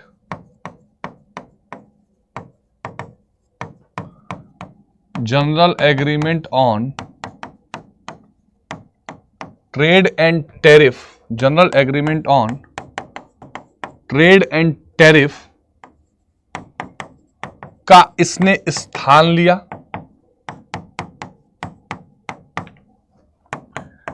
इसमें 164 सदस्य हैं। इसका मुख्यालय जिनेवा में है। इसका मुख्यालय कहां है? जिनेवा में है। ठीक है, तो अंतर्राष्ट्रीय व्यापार संगठन, और इसका मुख्य काम क्या है कि ये किसी भी तरीके से जो है, किसी भी तरह के विवाद को निपटा सके, किसी भी तरह के विवादों को दूर कर सके। ये इसका बहुत इंपॉर्टेंट फैक्टर है कि कोई भी अंतर्राष्ट्रीय स्तर पर अगर विवाद हो तो वो इससे निपट सके।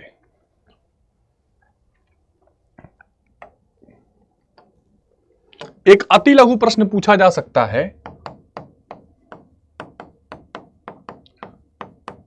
ब्रेटन वुड्स संस्थाओं का गठन कब किया गया तथा इनके क्या नाम हैं? इनके क्या नाम हैं? उत्तर में आप क्या लिख सकते हैं?